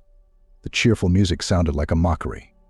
The wife of Camila's son, the lady of the house, had been doing chores late into the night. Now she was tearfully scrubbing the floors of the spacious four-room flat, and the music that played when they became husband and wife played in her head, and the words of the registrar came to mind. "Do you, Jennifer Johnson, agree to become the spouse of Nicholas Jones?" Why did she say yes? Gave in to her fiancé's entreaties to live with her mother. She put on a wedding ring, and that took her into a dark world of despair. Nicholas, indulging his mother in everything, didn't believe his wife. The miracle had not happened. Husband was not going to support and protect her in a difficult moment, and mother-in-law was dodgy, weaved intrigues, loaded unnecessary work, slandered on the daughter-in-law. Not the difficulties of family life frightened Jennifer. Offended Nicholas misunderstanding, the injustice of life. And today she scrubbed the floors for the second time, only because the mother of her husband did not believe her that she had already cleaned the whole house in the early morning. In the evening, Nicholas supported his mother, not understanding why his wife is stubborn and cannot do simple housework. Finished with the cleaning, Jennifer quietly snuck into the bathroom and closed. Here she could let her feelings out, rest from the family burden. The well-appointed flat, unlike her rural home, was a joy to bathe in at any time, without heating the cooker. It was a small consolation to Jennifer. She missed the peacefulness of the countryside, her yard, the warmth of communicating with the villagers. Picking up the water, with a snow-white cap of foam, she sank into the tub with pleasure. Once again, she remembered the carefree minutes of her unmarried life, and then the acquaintance with Nicholas in such a sudden wedding. Jennifer had fallen in love with the kind guy on a motorbike at first sight. Nicholas then came to visit his grandmother in the village. One day, driving through the village, he saw a marvelous girl with a black braid down to her waist, a gentle look, and a basket in her hands. It was a marvelous vision, as if a forest nymph had come out of the pages of books. She was walking with a basket of cloudberries, which she had been given by a kind-hearted grandmother for a letter from her son. Nicholas stopped, asked to treat him to a strange berry, which he had never seen before, so the relationship began. The guy surrounded his beloved with care and invited her to live in his luxurious four-room flat. Jennifer immediately disliked Camila, the city's spoiled woman, who did not like her son. Not one of her son's girls, she had worn out her cunning, and here was a gift from Nicholas, a simple girl from the village, an orphan from Kazan with no family and no tribe. Jennifer buried her parents long ago and lived poorly, alone. She worked as a postmistress, but at the insistence of her husband, she resigned and moved to the city. Why? What for? There was a persistent knock at the door. Camila's irritated voice brought her out of her blissful memories. "Jennifer, you're at it again. How many times have I told you not to shut the door, and how many times can you pour water? You haven't brought a penny into the house yourself. She's a madam, but she takes a bath every day. Open the door immediately, I have to go to the bathroom.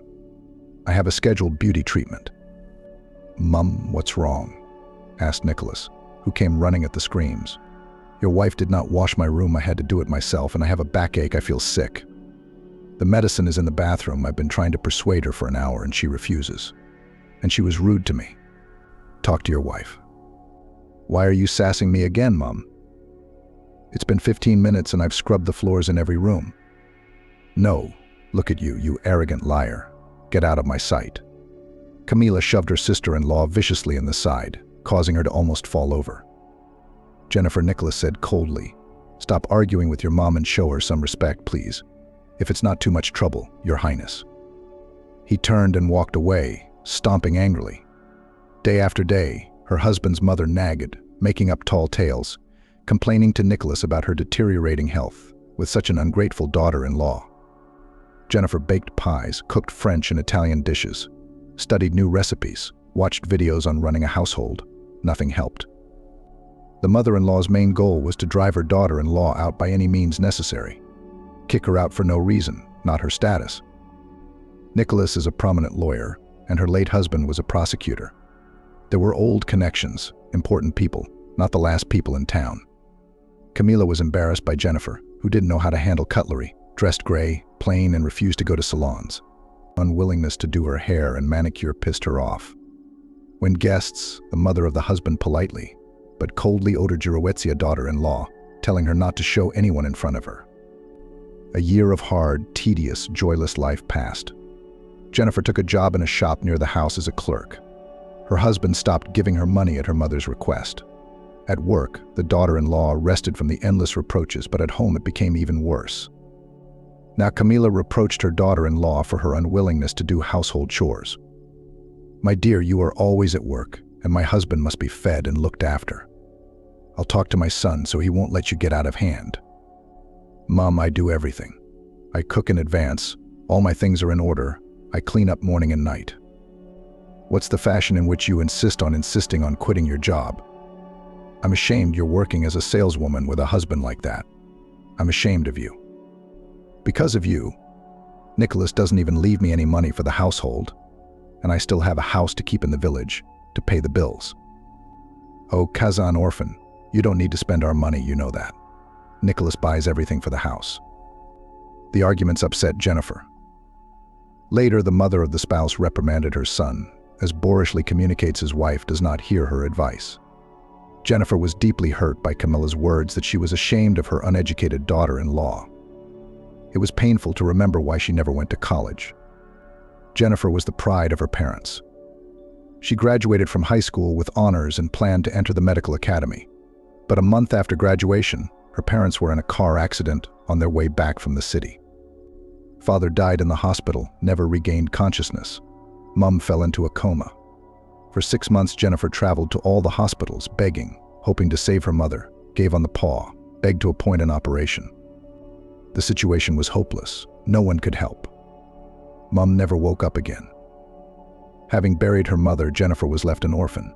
To live somehow, she worked part-time in a shop, then found a job at the post office. The road to the academy was closed. There was nothing to pay for her studies. Jennifer spent all the money she had saved on hospital and funeral expenses. The hard fate did not bother her mother-in-law. She could not allow a homeless girl from the village to run her house. Camila found a new way to get rid of her daughter-in-law. "Nicholas," she told her son, "we need an heir. Why can't your wife get pregnant?" "Mom, it's been so little time. Perhaps it's too soon to talk of children." "My dear, a child will help reconcile us all. It's such a blessing. I'll be so happy if you give me a grandchild." The cunning mother-in-law cried and hugged her son. "Okay, I'll talk to Jennifer. However, I agree, it's up to me." In the evening, Nicholas pleased his wife with his desire to have children. He didn't say anything about his mother's request. Camila went to extreme measures, which became known later. Jennifer rejoiced at the possibility of becoming a mom. A child could really soften her husband and her life would be much happier. She had lived with the dream of having a child since her wedding, but it had not been possible to have children. Another 6 months passed. Jennifer cried as she held the test strip in her hands, disappointed again. Fear settled in her soul. Her mother-in-law would scream, her husband would support her mother and slam the door angrily. For the second month he was less often at home. He stayed late at work, met with his mates. Camila was pleased. She had finally broken up the young people. There was one last step to take. One day Jennifer entered the room and saw Nicholas, who sat with a twisted face of anger. When he saw his wife, he swung round and hit her in the face. "Ungrateful bitch," he shouted and threw a packet of pills at her. "How dare you lie to me and Mum? Explain to me, what are these?" "They're pills, but I've never seen them before." Crying with shaking hands, Jennifer read the instructions.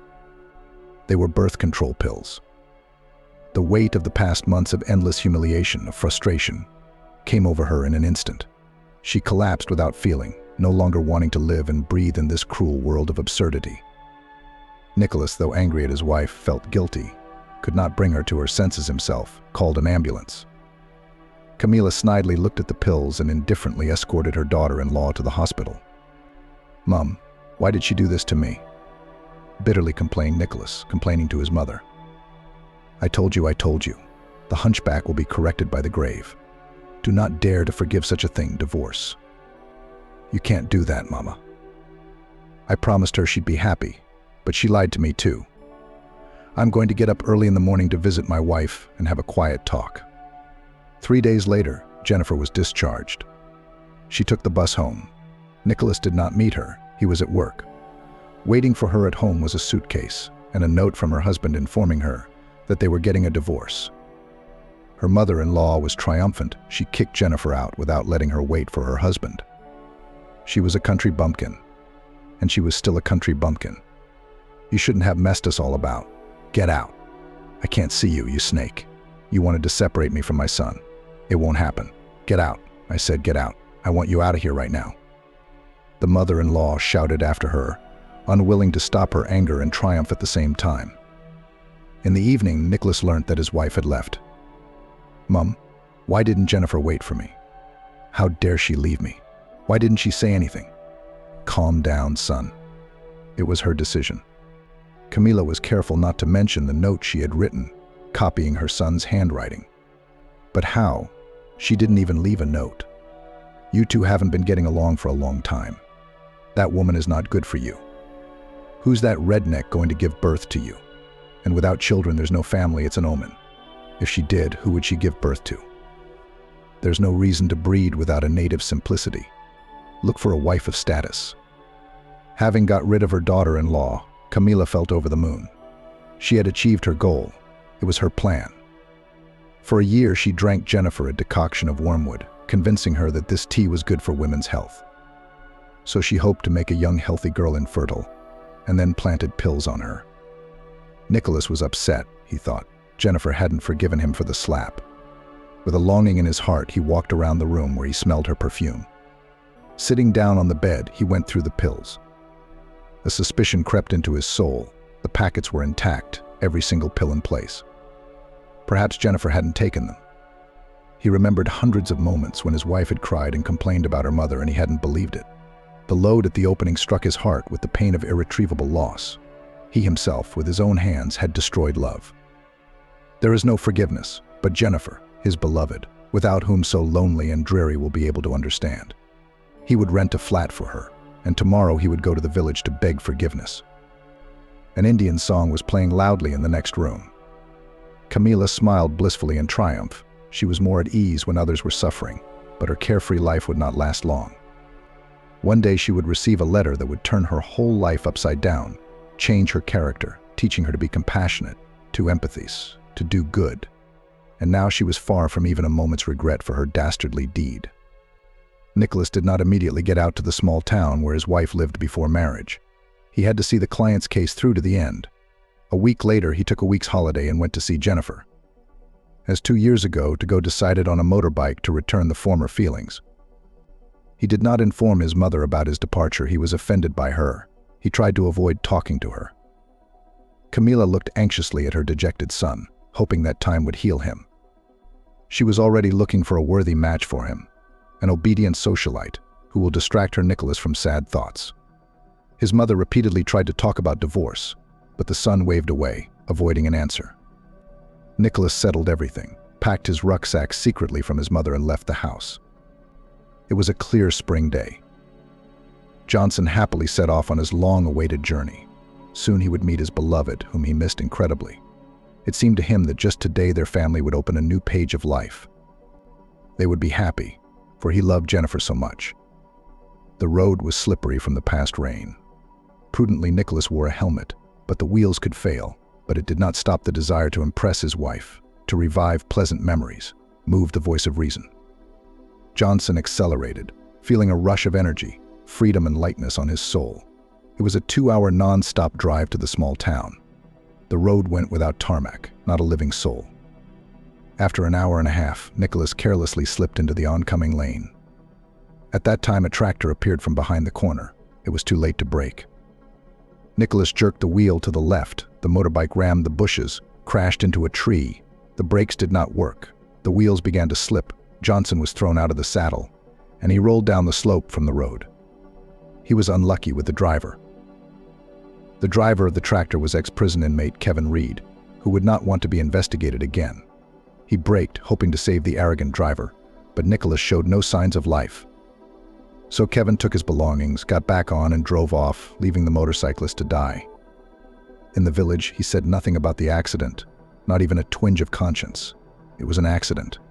The fault of the tractor driver was not really his fault, and humanity, unfortunately, is inherent in few people. The mother missed her son the same day.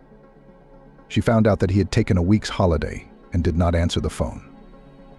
What a stubborn man, he went to his simple girl. Did she cast a spell on him?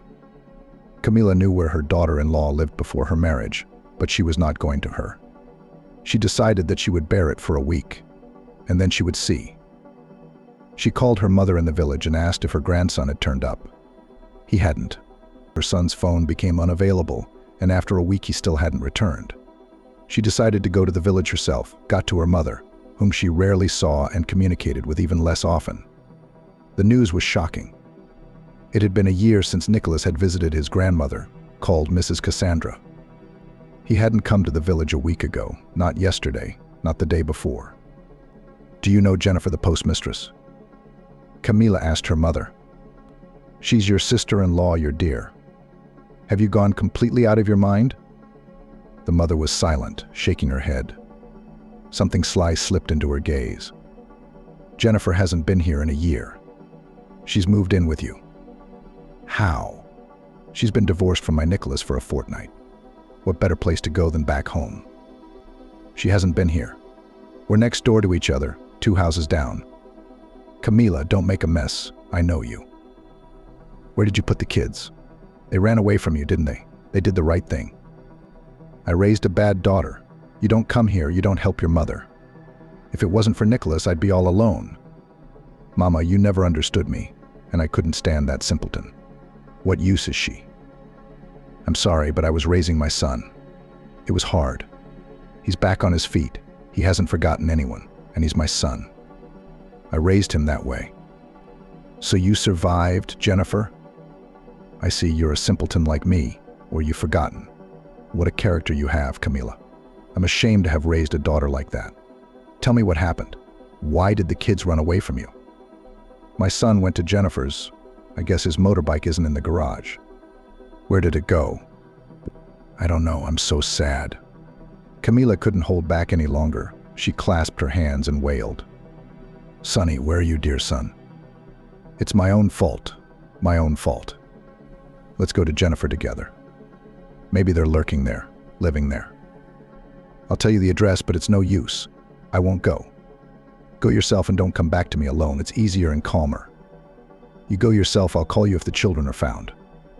Camila went to the address, but no one was home. She knocked. She went to the neighbors, but it was the same. Neither Jennifer nor her husband had been there for a year.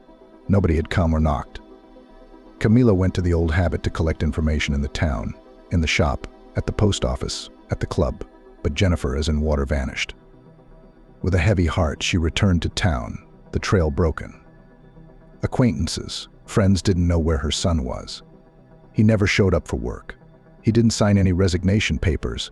Nicholas was irretrievably missing. The last desperate step was to file a missing persons report. Another year, she padded the thresholds of government agencies, visited her mother in a small town. There was no trace of her son. Later, remorse seized Camila. Nothing could dull the pain of loss. It was impossible to believe in the death of her son. So she lived lonely, remembering the moments when everyone lived together, though not always friendly. Let him live with that simple girl, as long as he was near. Now the house was hopelessly silent. Camila cried at the window all day long with an absent look, but she believed that her son would return. The story by the roadside had a sequel. Nicholas survived. He was rescued by the family of a healer from a small town in the neighborhood where Jennifer lived. It was a very small town of just a few houses. The only people left in it were old people. For all the necessary food things, so small things for the household drove and went to the neighboring town. On that fateful day, the daughter of the healer went to the shop on the road. First she saw a mangled motorbike, and a little further away she noticed Nicholas without feelings. What a grief, he must have crashed. What a handsome man he was. I sighed and shook my head. The girl, her name was Catherine, was trained in first aid, often helping her mother treat people. She checked and realized that the boy was alive, but it was not customary for healers to call an ambulance. They lived in the village as one family. In case of grief, they helped each other. So Catherine ran off to get help. Johnson was taken to Chloe's house. It wasn't good. The victim hadn't been conscious for a week. They searched around the motorbike, but they didn't find any ID, phone, or belongings. They were taken by a resourceful tractor driver, so that there would be no trace of them at all. He just took the things, but he burnt all the papers and even his passport. There was a man, and he's gone, missing. The unknown man came to his senses on the 8th day. A black-eyed beauty with a thick red braid was sitting beside him. When she saw that the sick man opened his eyes, she jumped up and cried out, "Mummy, he's awake, come here." A not young but stately woman came in, bent over him and held his hand. "My dear, you'll live now. Where did you come from? What's your name?" But Nicholas was so weak that he could not speak. He shook his head, trying to say something, but could not utter a word. "Catherine, go and get him some broth and tea. I guess he can't talk. Maybe he'll write something later." The man thought with horror that he couldn't remember his name. Moreover, who he used to be, who he even was, he doesn't know. He frantically fumbled around, trying to get up, mumbled and fell again without feeling. Later, he was given tinctures. The men brought his motorbike, collected parts from it, and wanted to identify the man by it, but somehow forgot about it. It's no use, they thought. After all, the village had hardly developed. A kind man, we need him. If he doesn't remember his former life, it's his fate. Catherine nursed Nicholas, fell in love with him without memory. He was also charmed by this extraordinary, caring girl of fabulous beauty. Over time, Nicholas began to talk a little, turned out to be skillful at all hands. Quickly learnt to build, put a log cabin for his native Catherine, equipped it. And so they lived together. Vague pictures of the past came to mind, but the whole did not add up. With some secret excitement, he looked at the cloudberries, and then everything was eclipsed, did not go further memory. Nicholas was no longer himself. He was given a new name, Norman, the papers of a long dead man, buried and not registered as dead. Norman Carter was born. For a long time he couldn't remember where he came from, who he worked for, or why he was on that road. Camila Jones was still waiting for her son's return. Her maternal heart told her he was alive. It had been 5 years since his disappearance. Nicholas had been reported missing. The bleak days had been hard. It seemed as if nothing would happen until she died, but one day she received a letter. A very strange message came from Jennifer's address in a small town. There was only one word on a white sheet of paper, Cloudberry. What the hell is this? The mother-in-law shook the envelope, nothing more, shone the leaf on the window a blank. I told you she was a mad fool. The same day I left for the village. The first thing I did was to go to Jennifer's house. She didn't remember her son's story about how he met his wife. This time the door to the house was open and empty inside. She walked through the rooms, as if no one lived there. Dust all around, cobwebs in the corners, the smell of a long uninhabited house. But in the midst of this emptiness, a brand new portrait of a sweet little girl stood on the windowsill. Camila shuddered and cried, Nicholas's bottomless blue eyes staring back at her. Grabbing the portrait, she read the inscription at the bottom, Cloudberry, on the back, Caroline Jones. It couldn't be that. How could it be? For 5 years I've been on my own, with my granddaughter growing up next to me. It was Jennifer, the wicked witch. She's the reason I lost my son and hid my granddaughter. What a bastard. Camila howled as she looked at the photograph, stroked the face that bore the features of her precious Nicholas, and then sat down and wept. Tears of remorse poured down in streams. It was she herself who had driven the good girl away. She had given her wormwood to keep her from being a mother. But what a cruel fate. Jennifer's daughter was given to her, and everything was taken away from her. It's karma.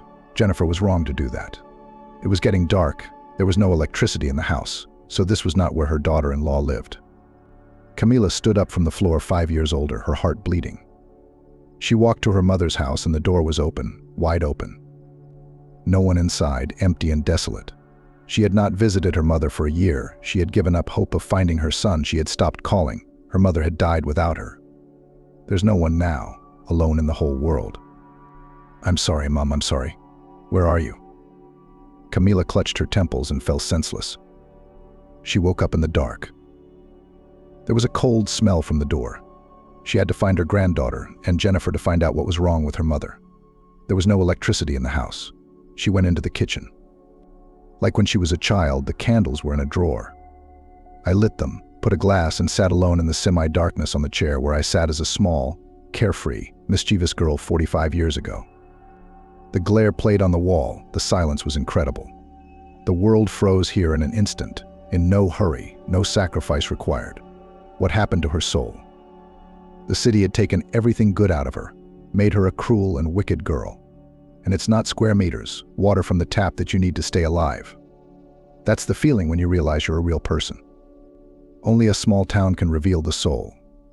Camila should have been born again, sitting alone on that chair, in the semi-darkness, which her mother had not thrown away because she had waited all her life for her daughter's return. In that moment, she came home with her whole soul.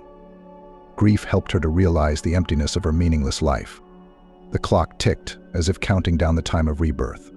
Night fell and business had to be postponed until tomorrow. Camila unraveled the prim bump on her head and braided her hair. She woke with the dawn in the morning, anxiously opened the wardrobe in her former room, going through the dresses she had worn when she was young. This was where she had lived until she got married and met a promising guy studying to be a lawyer. Later, they left the small town and bought a one-room flat in the big city. The clothes were too small, no doubt. I slammed the doors, went into my mother's room, opened the wardrobe. Weekend dresses hung in rows. Everything was in perfect order. Even the perfume hadn't weathered off. By old habit, her mother walked around the village only in skirts or dresses. Camila stood in indecision. She dared not take her mother's things. It was not clear what had happened. It was bad enough to wear the things of the deceased, but she would certainly be told that her mother was dead. Emboldened by this thought, Camila chose a plain, straight-cut monochrome dress and changed. The trouser suit she'd arrived in was angrily tossed into the dresser, as if a frog had taken off its skin, transforming into a beautiful maiden. In her 50s, Camila was a slim, beautiful woman, but the strict outfits, dark things aged her. Now she was happily fidgeting in front of the mirror, as if rejuvenated a dozen years in this simple old-fashioned dress. It was time to make inquiries, stock up on groceries, put the house in order. I went outside, dizzy from the marvelous country air. I stood enjoying the ringing silence. I went into the neighboring house. I thought how I hadn't thought to go to the house since the evening. The old owner was milking a cow. She looked in, startled to see Camila in her neighbor's dress. "Hello, Mrs. Kimberly." "Don't you be sick," too, the old woman muttered quietly. "Tell me, where's Mummy?" "It's fate to die with a daughter like that." "No way." "You, my dear, don't deserve to know the truth," said the neighbor harshly, turning away. "Tell me, I beg of you, is she alive?" Mrs. Kimberly stood up, picked up the milking pan, and strode to the porch. The silence dragged on. "Now, you get out of here. I've nothing more to say, and don't come here and say anything more. It's up to you to decide how you want to live your life.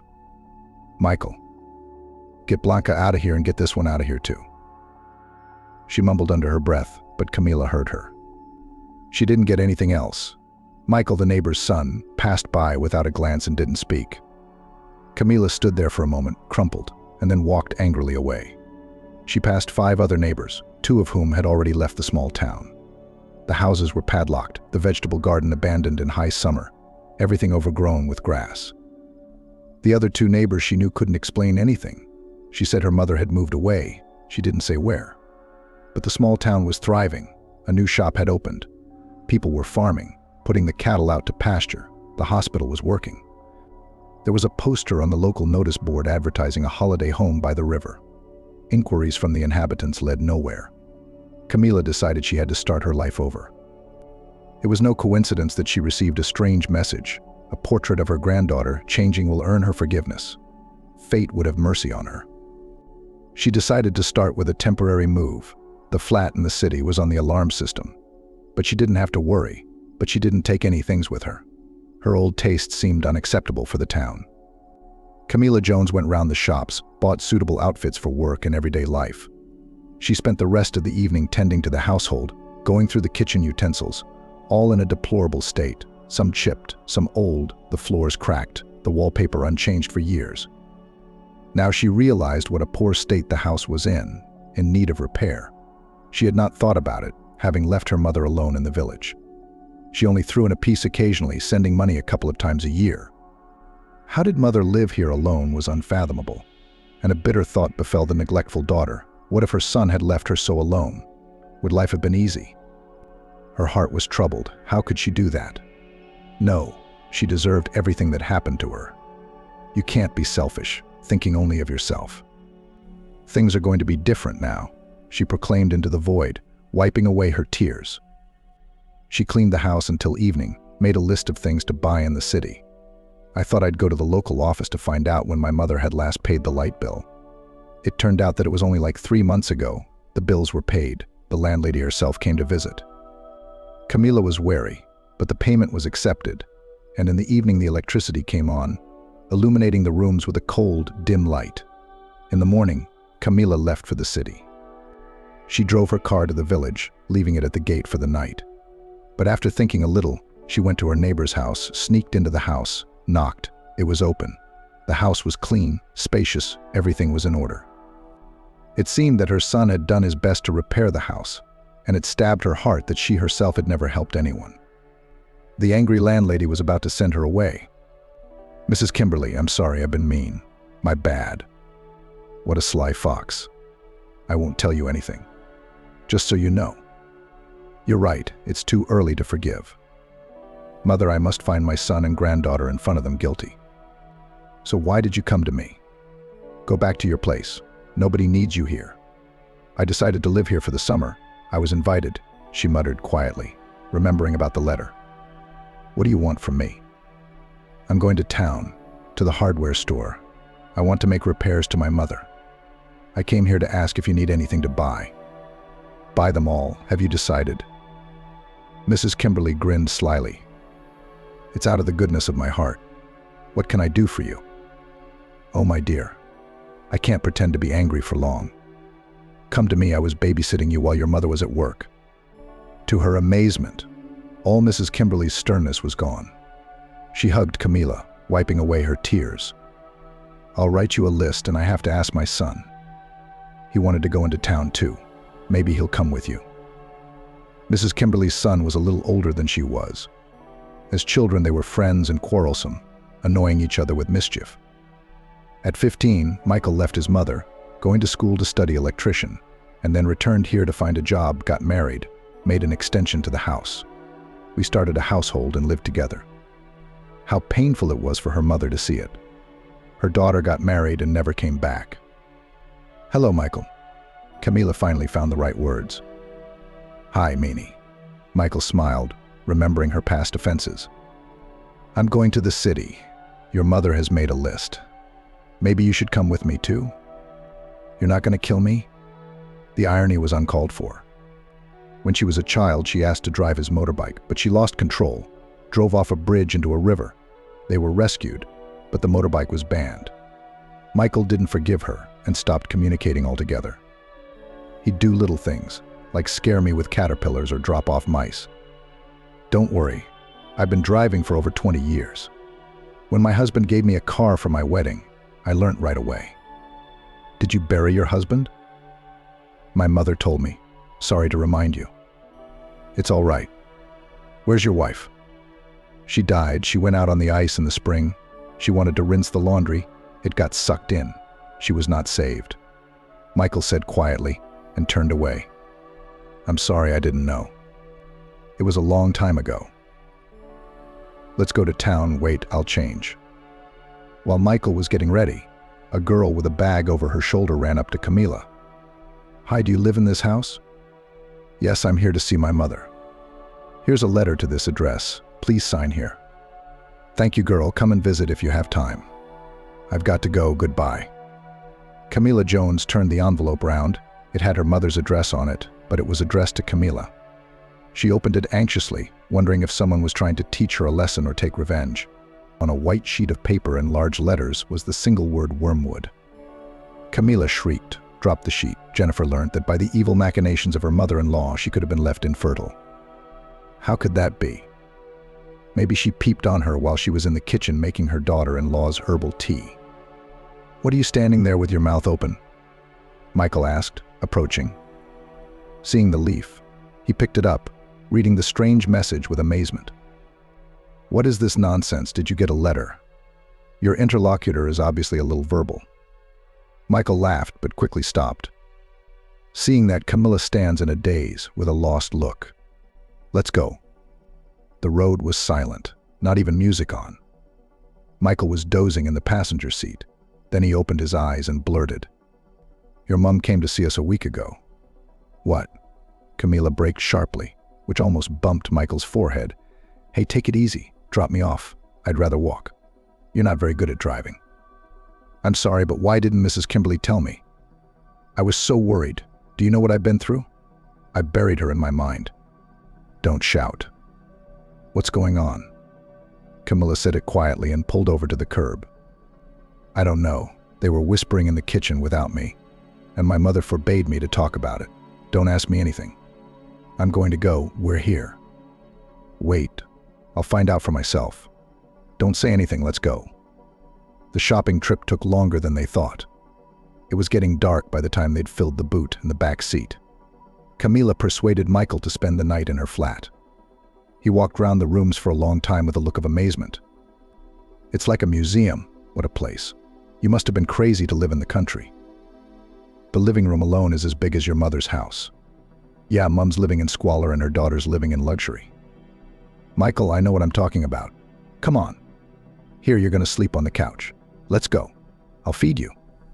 Caviar and lobster. I'm coming. Ugh, you furry hedgehog. She playfully replied with a childhood nickname. Camila thought that it was unbearable to live alone.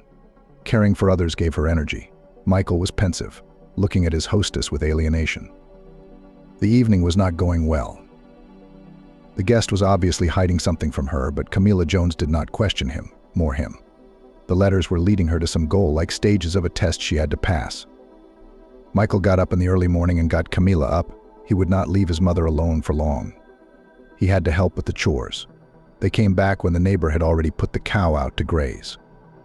Why didn't you come back yesterday?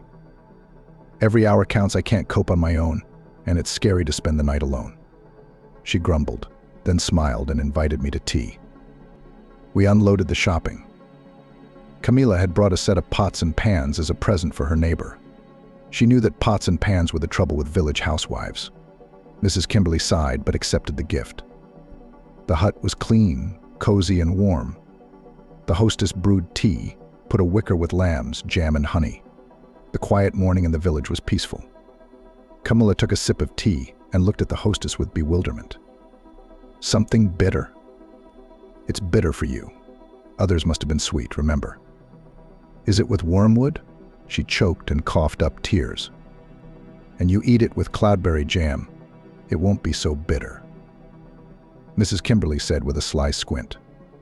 Camila shuddered. Tears ran down her cheeks. She jumped up, ran out without looking at anyone, and ran away. Earlier it was impossible to be pierced by this. Nothing troubled her heart. She did harm to her daughter-in-law with a light hand. But now her conscience, which had been sleeping for many years, awoke and stirred her soul. She sat on the bench at the gate and could not calm down for a long time. There were no more thoughts, only tears flowed unrestrainedly, washing away the blackness that lived in her soul. Granddaughter Caroline was to relieve the bitterness of life. A little while later, she went to sort out her things, then fiddled in the kitchen until evening, took everything out to the veranda, painted both the ceiling and the walls, having changed her mind about wallpapering. She just cleaned the floors, and contrary to village tradition, laid a carpet. The old kitchen furniture was falling apart, in need of repair. She persuaded Michael to help, who willingly patched the holes. Camila looked at Michael with admiration. He's a good man. In his 50s and early 50s, he's still a handyman. Michael laughed at the carpet and told her to paint the floors. Help me set up the furniture. It's up to me to decide what to do. City folk, you're all cuckoo. Oh, for crying out loud. All right, I'll keep the carpet for now, and I'll paint the floors later. You're going to throw that carpet away in 3 days. We'll watch you when you're on the river. I bought a Hoover you've never even heard of. Michael looked at Camila in a friendly way, jokingly pushing her, looking playful. Oh, Michael, stop pushing me. We have grandchildren to nurse. God didn't give me grandchildren. He said bitterly, my son is a border guard. He won't show his nose. It's been 10 years since we've seen each other. Son, I don't know anything about you. I don't know about anyone. I only cared about myself. After my mother died, he cut off all contact with us. He left like a ghost. He writes letters once a year. He settled down all by himself. He got a flat far away from us, but he didn't have a family. In an outburst of pity, Camila hugged Michael, and he suddenly responded, embraced her and kissed her on the lips. Camila was taken aback. Have you eaten too much white wine in your old age? You know nothing. And I was in love with you as a child, and you city crazy first attacked me. Me? I don't need any more help from you. I'll see you around. Michael turned and walked away. He muttered to himself. That's right. You're the one who's trying to teach me a lesson. My what? Wait, spit it out. You can't talk. Michael walked over to Camila, kissed her again, and left quickly. Camila Jones stood in a daze for a minute, then sat down to drink tea in the newly transformed kitchen, the surroundings sparkling clean. Michael had hung the chandelier she'd looked out for in the house, the pendulum clock on the wall, adding to the coziness. Only the old furniture spoilt the overall impression. So the furniture was worth updating. You could order yourself new sofas, a lounge, an armchair, a bed for Mum. How easy were these things to do now? Why hadn't she thought of Mum's comfort before? For a week, Camila made repairs, ordered furniture, while waiting for delivery, painted ceilings and walls. For more than 10 years, she had been sitting on the sofa with soap operas, and now she was working, impressing the neighbors with unprecedented vigor for a mature woman. In the evenings, her back and arms ached, but Camila did not complain. She was patient, glad that God had given her the strength for such an important work. During that week, Michael visited her more than once, helping with the repair of wardrobes, rearranging furniture. Camila got used to him. Communication became warm. More and more often he sat up late, remembered the past, made plans. Michael refused to talk about her mother. At parting, he hugged her like his own, but he did not allow any liberties, kissing her innocently on the cheek. On the 8th day, the renovation was finished. The old kitchen sets were dismantled for firewood. For her mother, she had chosen a color that was not stained, a pleasant shade of gray that gave the kitchen a new glow. With new furniture and fluffy carpets, the house began to play with magical colors. Having put all her energies into renovating the house, Camila exhausted her energy, fell asleep on the new sofa, and woke up to a knock at the door. The postmistress came. The game was dragging on. The relatives sent a parcel. She opened it anxiously. This time there was no message, just 2 jars with some contents. I opened them carefully and tasted. Wormwood and cloudberry are the same thing. It's a vicious circle. I chose the right path a long time ago. I renovated my mother's house. I realized what I'd done to my family. I lost my son. Tell me, haven't I suffered enough? Is it too soon to forgive me? It's too soon. You don't understand. You didn't lock the door, did you? They'll steal my beauty. You scared me. Camila shuddered. The door. What nonsense. What didn't I realize? You have to close the door. That's not what I meant. You just said that. I didn't say anything else. Are you all kidding me? No one. You're the one who did all the renovations. You don't want to talk about it. Go on, don't make a mess. I just came by to help us with the housework. My mom asked me to. All right, I'll be back in an hour. Michael staggered a bit and went out. Camila cooked breakfast in her head, solving the problem she'd been given. If Jennifer knows of her intrigues, then Camila must go through it too.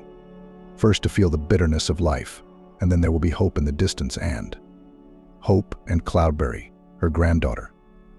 Camila twirled the jar of wormwood infusion, thought, and drank it down. She choked, drank water, and collapsed. By evening, Michael found Camila lying in the kitchen, sound asleep.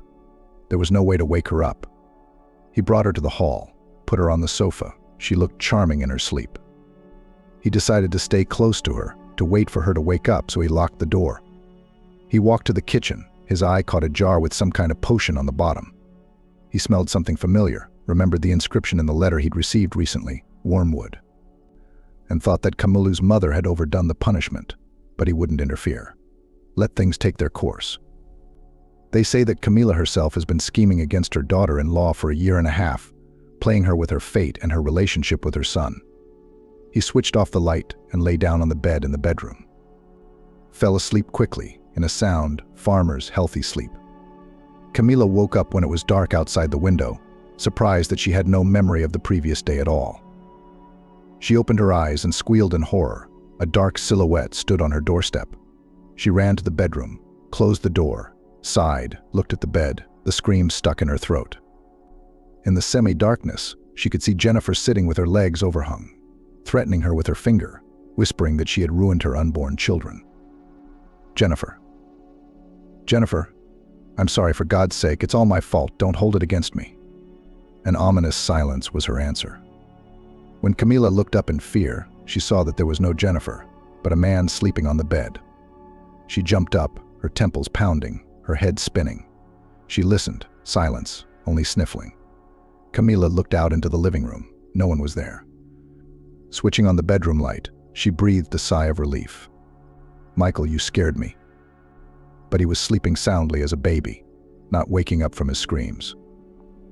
Camila switched off the light and went into the kitchen. There was someone standing at the doorstep. A dark silhouette walked quickly towards Camila. Dazed with horror, she skidded back into the bedroom.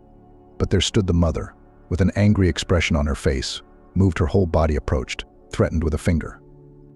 Why have you ruined the children, you foolish daughter? She spoiled everyone's life, she herself is in silk. But she didn't think about her mother. Mummy, don't. I'm sorry, don't swear, I'll fix everything. Everything will be different. Her mother had almost reached her and stretched out her hands. Then Michael woke up. He saw Camila, who looked into the void and whispered in madness a plea for forgiveness. Camila, what are you doing? Camila finally saw that there was no one in the room but Michael. His shout made her eyes clearer, but the fear remained. There's someone in the corridor. Why did you drink wormwood last night? You can't have visions. Wormwood doesn't give you visions. Something's been spiked, that's what it is. And you can have the second jar. Camila flinched. Jennifer was talking to her. Cloudberries. Eat some cloudberries. Oh my God, it was Jennifer again. My head hurts. It's impossible. Let's go to Mum. She'll tell you what to do. Take the jar. Camila obediently got ready. She could still hear someone else's footsteps in the house. Shadows seemed to lurk in the corners. She fumbled, grabbing Michael by the arm. Has your mother let you go yet? Just out of sleep, I think. Mrs. Kimberly took the jar, sniffed and laughed. Well, darling, you'll be dreaming of things for a long time to come. Grebes for Grebes, they should have called it. The neighbor laughed again, but sat her guest down. She fiddled with the herbs and poured some fragrant tea. Here, drink it. It'll make you feel better. You probably have a headache. Thank you. I hope it doesn't make me feel better. If you don't want to drink it, get out of here. Why are you being so strange, Mrs. Kimberly? You're always pushing me around. Now you're helping me. Camila, remember the basic truth. You can forgive anything, but you can't atone for the guilt of an innocent child. Camila to the house saw Michael, said that today with her babysitting will not be, will come in the evening. The woman entered the house anxiously, not noticing anything suspicious. Her head felt heavy, and she wanted to sleep. She fell asleep quickly, barely putting her head on the pillow. She woke up to her family's voice. "Hello, daughter." Her mother was sitting on the edge of the sofa. "Mum, hello, how I missed you. What a beauty you've made. I wish I'd done it before. It would have been so nice." "Mum, I'm sorry," Camila cried, tried to get up but couldn't. She struggled on the sofa, opened her eyes, the cushion was wet. There was no one in the house, it was just a dream. "But Mum, we'll meet for real. I'll change everything." My head was still heavy, dizzy, my temples ached. I went to the kitchen, took a jar of jam, twirled it around, tasted it by machine, struggled to do housework. After tidying up, she decided to cook something tasty, make some pies to treat Michael to in the evening. She had a secret sympathy for her neighbor. She felt at ease with him, as if he were her own. After an hour, she was surprised to note that her head was gone and her consciousness was clear.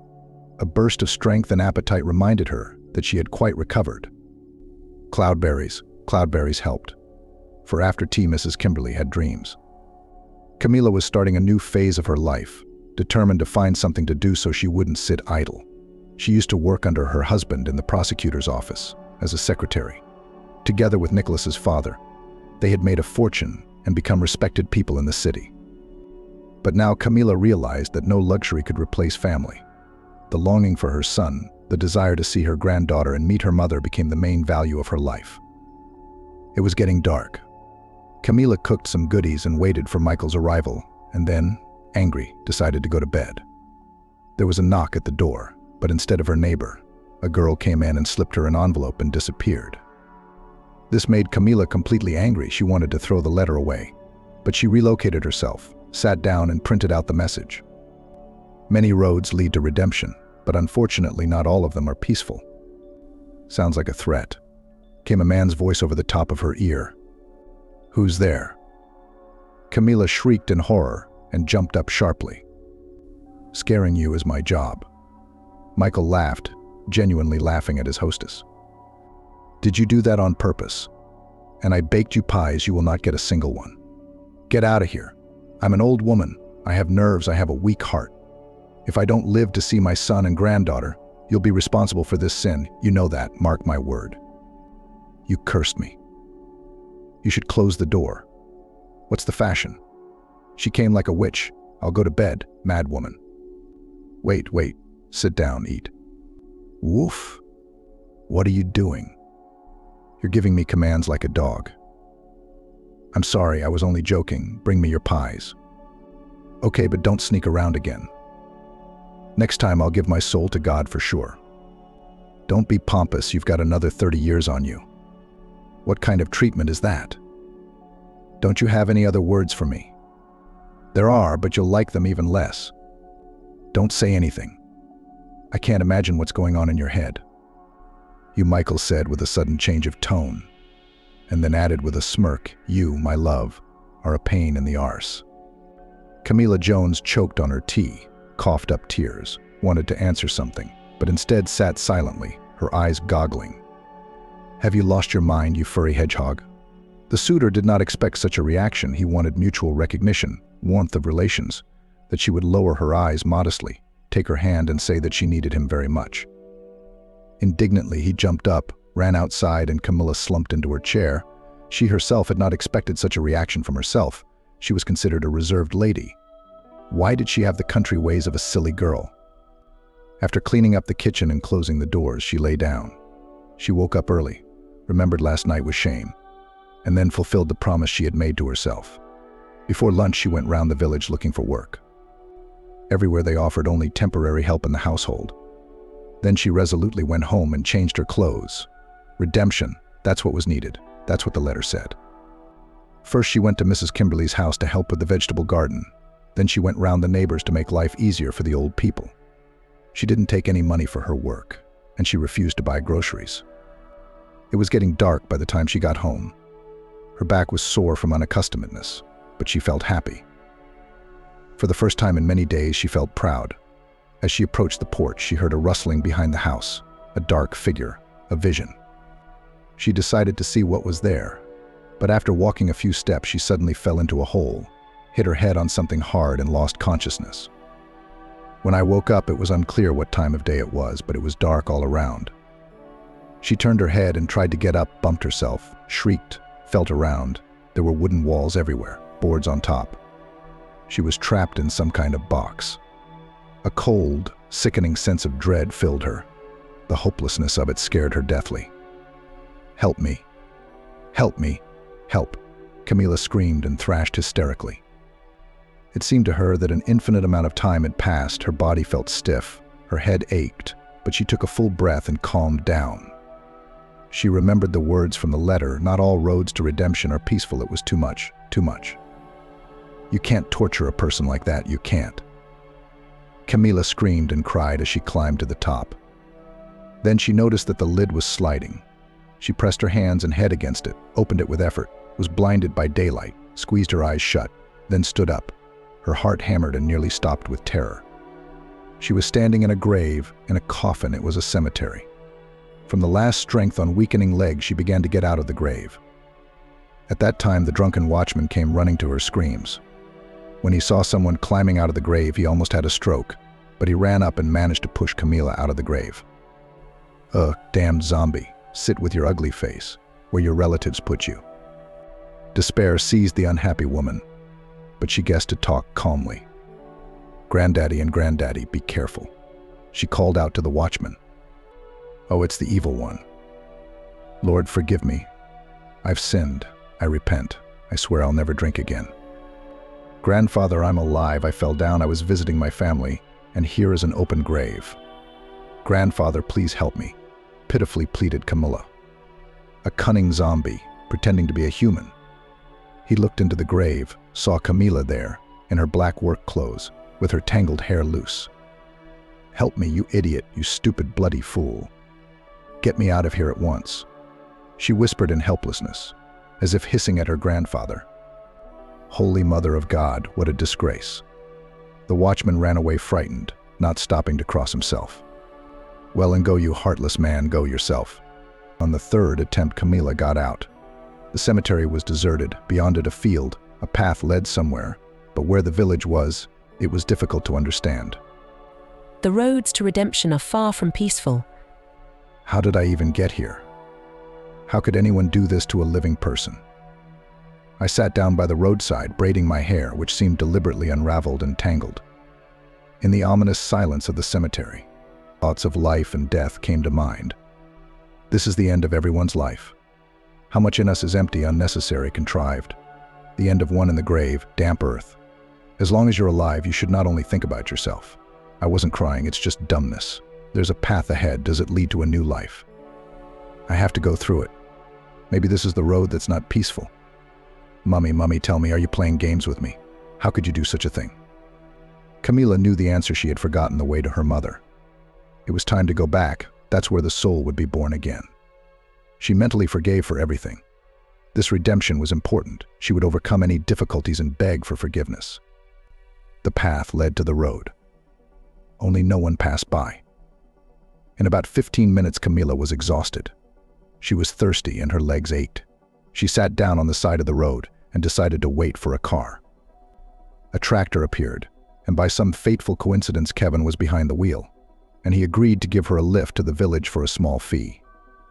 Camila breathed a sigh of relief, then noticed a familiar rucksack at her feet, leaned over and twirled it, horrified to see the secret embroidery on the strap, which she herself had customized for her son, Nick Johnson.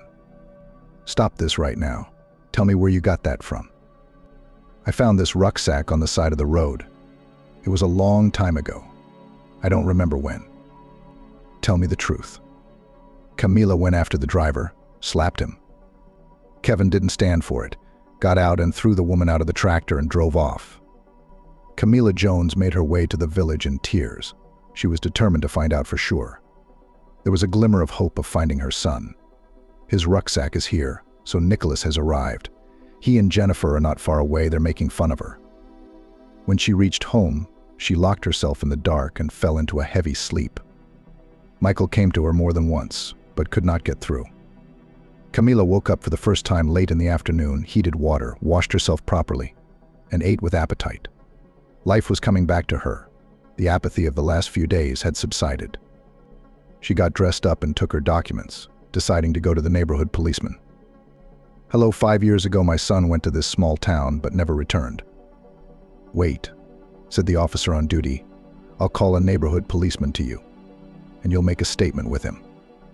The woman waited for an hour. Then she was invited into the office. "Hello, Richard Gray, the district police officer. What do you want to see us about?" Camila Jones gave a detailed account of the events of the last 5 years. She described yesterday's incident in detail. She was asked to write a statement, promising to sort out the rucksack. Called in the evening, told to report to the station, refused to search. Kevin Reed showed a brand new rucksack with no embroidery. The house was searched. Nothing was found. A clever bloke figured out what was going on, got rid of the stuff, burnt it in the backyard. Camila did not achieve anything. The trail was broken, but she did not take the statement. The policeman angrily escorted the woman out, stiffly telling her that Nicholas was missing. Camila did not give up. She decided to turn to Michael for help. She needed to nail this Kevin guy to the wall, but the neighbor refused to help. "Are you crazy going to an ex-prisoner with a war? Just take it easy. It'll work itself out. Don't you realize that's my son's rucksack? I haven't seen him in 5 years, and this Kevin Reed guy is obviously making trouble. If you don't help me, I'll go to him myself." "No, you can't stop, and anyway, where the hell were you yesterday? Helping out in the garden for free again?" "Yeah, I was helping out, digging in the ground." She didn't want to say anything so she wouldn't scare Michael. "Let's face it, I don't need it. It keeps my mind off my dark thoughts." They stood on the doorstep, arms around each other, as if they were young, with all the burdens off their shoulders. People who had passed the test, forgiven each other for the present and the past. Mrs. Kimberly was calm, but only told him to help with the household chores as before. The new message arrived 2 days after the cemetery. Camila was already expecting it and opened it without excitement. It was a postcard with an invitation to visit the holiday home by the river. Michael took the news calmly. Mrs. Kimberly sighed mysteriously, smiled imperceptibly. They both knew the landlady of this inn. Camila had one last test ahead of her. Michael refused to go with her no matter how much she begged him. He remained adamant. Camila hastily packed, took the invitation card and set off on her journey. The journey was not long, about an hour. The good road changed to a road without tarmac, and it became more difficult to drive. Every now and then the car bounced. Finally, a holiday home appeared in the distance, occupying an impressive space. Several hunting lodges and a 2-story building were located along the river. At the gate, the guard let her through without question. Driving into the territory, she read the name. In bright red letters on the building was written Cloudberry. 5 years ago, Jennifer Jones had found herself on the street because of her mother-in-law's dastardly scheming. The biggest blow was her husband's betrayal. Did not believe, did not support, kicked out as a mean woman. She could not bear it. Her heart was broken. There was no point in living any further. Without a shadow of a doubt, she stepped on the road, but a man who was passing nearby, a second before the irreparable, pushed Jennifer away. She only hit her head, but still went to the hospital. The doctor told the unbelievable news. The girl was pregnant. Only this saved Jennifer from the monstrous pain on her heart. She wiped her tears and decided to live against fate. She did not want to return to her husband. She could not forgive the betrayal. There was only one way back to her homeland, to her native small town. When Jennifer returned, she tidied up the house and cried for 5 days after being locked up.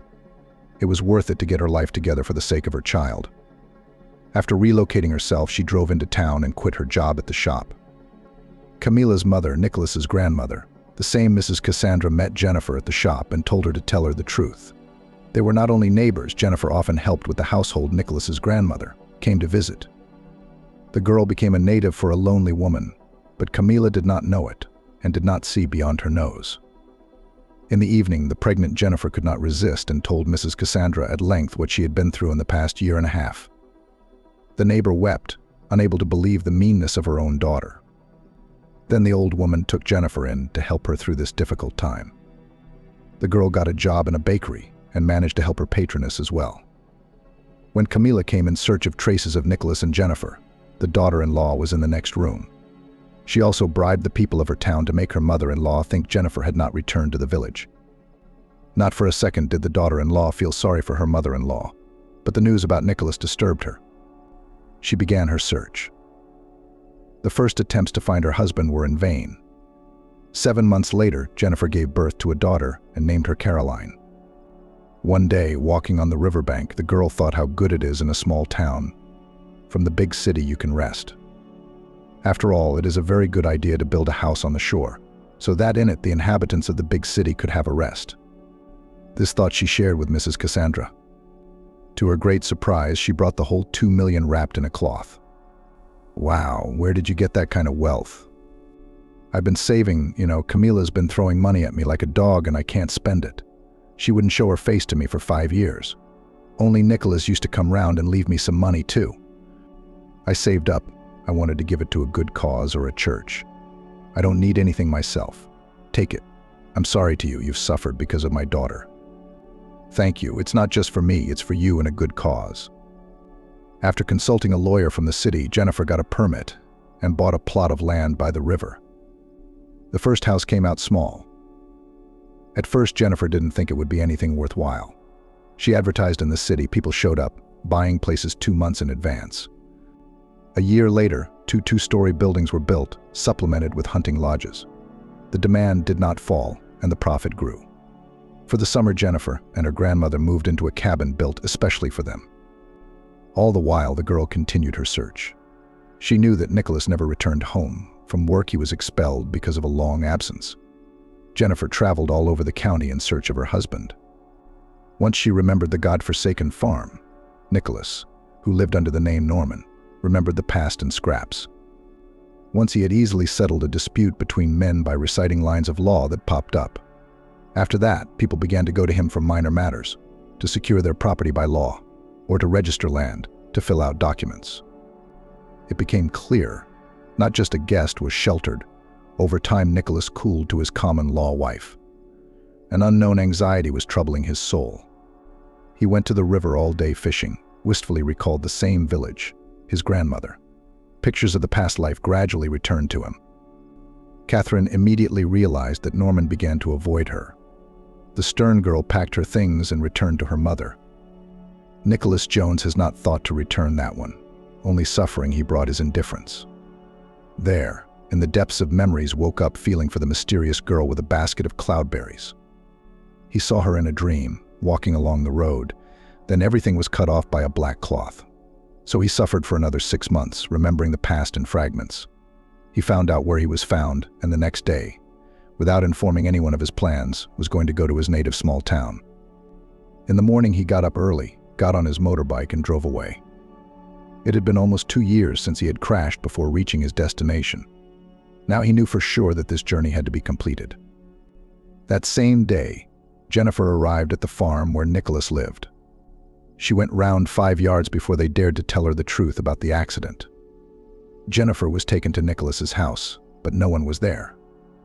The villagers threw up their hands and invited her to visit.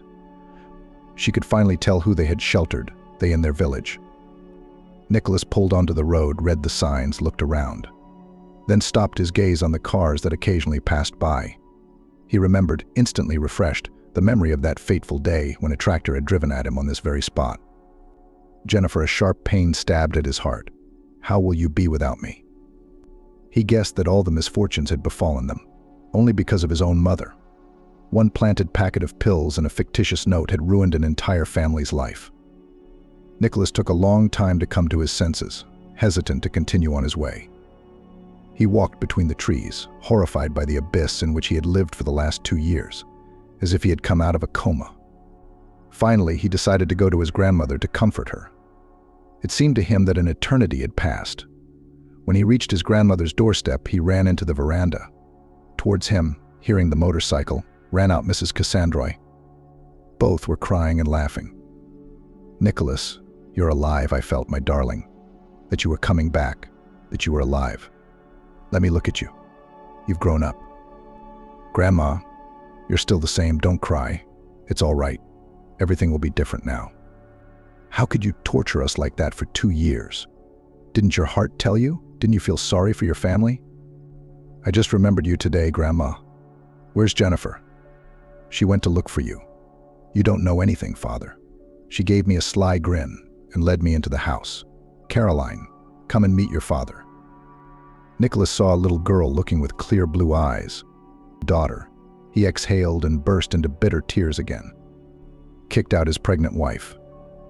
For 2 years she was alone without him. The girl shook her uncle's hand and ran off to play. She was brought up by her mother and grandmother. She was too young to understand the complexities of life. Where's Jennifer? Jennifer went looking for you? She's been looking all the time. She went to the farm. Nicholas shuddered as he missed his wife. That fate was confusing them. He decided to wait here for her return and had a long talk with his grandmother. Mrs. Cassandra bitterly told him that not only Jennifer but also his other girls had been turned away from her son by his mother. Camila once even repented in a fit of despair about how she had separated her son from Jennifer, how she had written a letter to her son on his behalf, how she had wanted to make him infertile. Nicholas could hardly believe that his mother had arranged the meanness. A lump came to his throat. In vain, he didn't believe his wife, defended his mother. Because of her, he had almost lost his life, his wife and his daughter. Grandma, you can't let it go. I don't want to see or know her again. Jennifer returned late at night, approaching the house, saw Nicholas's motorbike, dazed, burst into tears and rushed into the house with all her might. Bursting in, she threw herself around Nicholas' neck because she knew her lover had not betrayed her. Caroline ran to her mother and started beating Nicholas with her palms, afraid that her uncle would hurt her mother. They decided to all live together, but moved into a holiday home, which needed owner supervision. Mrs. Cassandra stayed on, promising to move in with her grandson and great-granddaughter later. The holiday home prospered, growing. Nicholas's help proved invaluable. They correctly registered the property, expanded, wisely conducted business. Nicholas called his daughter Cloudberry and spent all his free time with her. The girl did not dote on her father, attached to him with all his heart. For 3 more years, Nicholas did not want to hear anything about his mother. Time has softened him a little, and he decided to forgive his mother. But only by changing would she be forgiven. Nicholas himself devised a plan of redemption. Jennifer and grandmother accepted the proposal to teach her mother a lesson, not immediately. It seemed too cruel a way to bring Camila to her senses. Come on, Nicholas, Mom's been through enough. 5 years since she lost you. Jennifer, she didn't even spare our future children. Nicholas, I never drank her teas. It was impossible to drink that stuff. Sometimes she switched the decoction, sometimes she poured it out. It was disgusting. What did she use for wormwood? Let her drink the wormwood herself. It was like this. Nicholas had been living at the house of Mrs. Kimberly, a neighbor. When Camila came to the house, the son was in the back room, a few meters away from his mother. He was glad to have her around, alive and well, but changing her character was more important than meeting her. For the time being, Mrs. Cassandra had moved into Jones's house at the holiday base. Nicholas wrote a message, changing his handwriting beyond recognition. He wanted his mother herself to feel a little of what Jennifer had experienced. It didn't seem enough for him to just confuse her. He invented a whole epic of redemption, remorse, separation from his granddaughter, the bitterness of loneliness. The cloudberries and wormwood were also prepared by Mrs. Kimberly, and the wormwood was laced with sleeping pills and hallucinogenic grapes. It seemed unnecessary, superfluous, but Nicholas persuaded his neighbor, as it could do no harm. At the pharmacy, they took a remedy for poisoning, which they mixed into the cloudberries. Nicholas came in the night when his mother drank a decoction of wormwood, worried how she felt. But it turned out that the son only aggravated the situation, scaring the mother to death. The story of the repairs and help stunned Nicholas. It was beyond his plans, but it was a good sign. Camila changed beyond recognition, began dating Michael. The neighbor was against this punishment, but he could not change anyone's mind. He only supported Camila in her troubles. The hardest step for the son was the story of the cemetery, but once he himself cheated death, as if born again, he looked at everything with different eyes. He wanted to make his mother feel the same way. The hole was not deep, but he forgot to put the shovel away. Camila hit her head, but not badly. Nicholas gave her a shot with sleeping pills and took her to a pre-prepared hole in the cemetery. There was indeed a man to be buried there, so the grave was dug. He hastily chipped something that looked like a coffin, more like a box with a lid easily removable from the inside. He had even carefully placed a pillow. Later, Nicholas was horrified at what he had done, but remembering that Jennifer had lived in hell for a year and a half, and then almost lost a child, he calmed his conscience. He waited anxiously for his mother's return. He knew that the local people would pick her up on the road. The lust for life would take its toll. Camila returned in a deplorable state, and then went to the police station. But Richard Gray knew Nicholas's story, and even befriended him, sometimes using his legal knowledge. He rang Camila's son beforehand and asked what to do. That way Camila didn't find out ahead of time that Nicholas was alive. Perhaps the son's decision to leave his mother in the dark was too cruel. For 3 years he held a grudge. He couldn't forgive. Only Jennifer, P, and Grandma softened his heart. They sympathized with Camila with all their souls, several times wanted to tell her that Nicholas was alive, but did not dare to interfere. The long-awaited moment had come. Camila Jones arrived at their holiday home and entered the main building. There was no one in the lobby. An Indian tune was playing. She looked around, saw the television, and was taken aback. Pictures of her granddaughter, mother, daughter-in-law, and son were changing one after another. "Nicholas," she whispered quietly, tearfully. "I'm sorry, Mum." A familiar voice sounded behind her. Camila turned round, saw Nicholas, shrieked, and fell senseless. She had to call an ambulance. Later it got worse. They took her to the city clinic. The woman had suffered a stroke. Nicholas could not believe what was happening. Instead of a happy reunion and family reunion, he drove his mother to the hospital. Silenced, Mrs. Cassandra, without a word, packed up, left for her home. The magical transformation of the dwelling echoed painfully in her heart. Her daughter had lovingly furnished it. She had made a miracle with her own hands. The old mother sat on the new sofa, thinking that not so long ago Camila had slept here. "I forgive you, my daughter," she said tearfully. She lay down on the sofa and fell asleep and never woke up again. In the evening, Mrs. Cassandra was visited by Michael as usual, but it was too late. He broke the sad news to the Johnsons. 3 days later, the funeral took place. Half the town gathered to say goodbye. Nicholas and Jennifer cried uncontrollably. Cloudberry screamed loudly, unable to understand why her beloved grandmother had been buried in the ground. Camila was discharged a week later. Still recovering from the blow, she tried to speak, but nothing came out. She could hardly move, mumbled and cried. For the first time, the family lived at Mrs. Cassandra's house. Nicholas nursed his mother, gave her massages, made her do exercises, and in the evenings got on his motorbike and went somewhere. He couldn't forgive himself for the anger he harbored towards his mother. Whatever she was still his own. He himself is just as bad a person. He himself must go on a journey of redemption. His mother's illness, his grandmother's death, and the weight of guilt heaped on his shoulders. Michael came to Camila, took her in his arms, put her in the pram he had bought for her, and they walked together along the river. After 2 months, Camila began to speak and walk on her own. "Michael, I want to go home." Where to?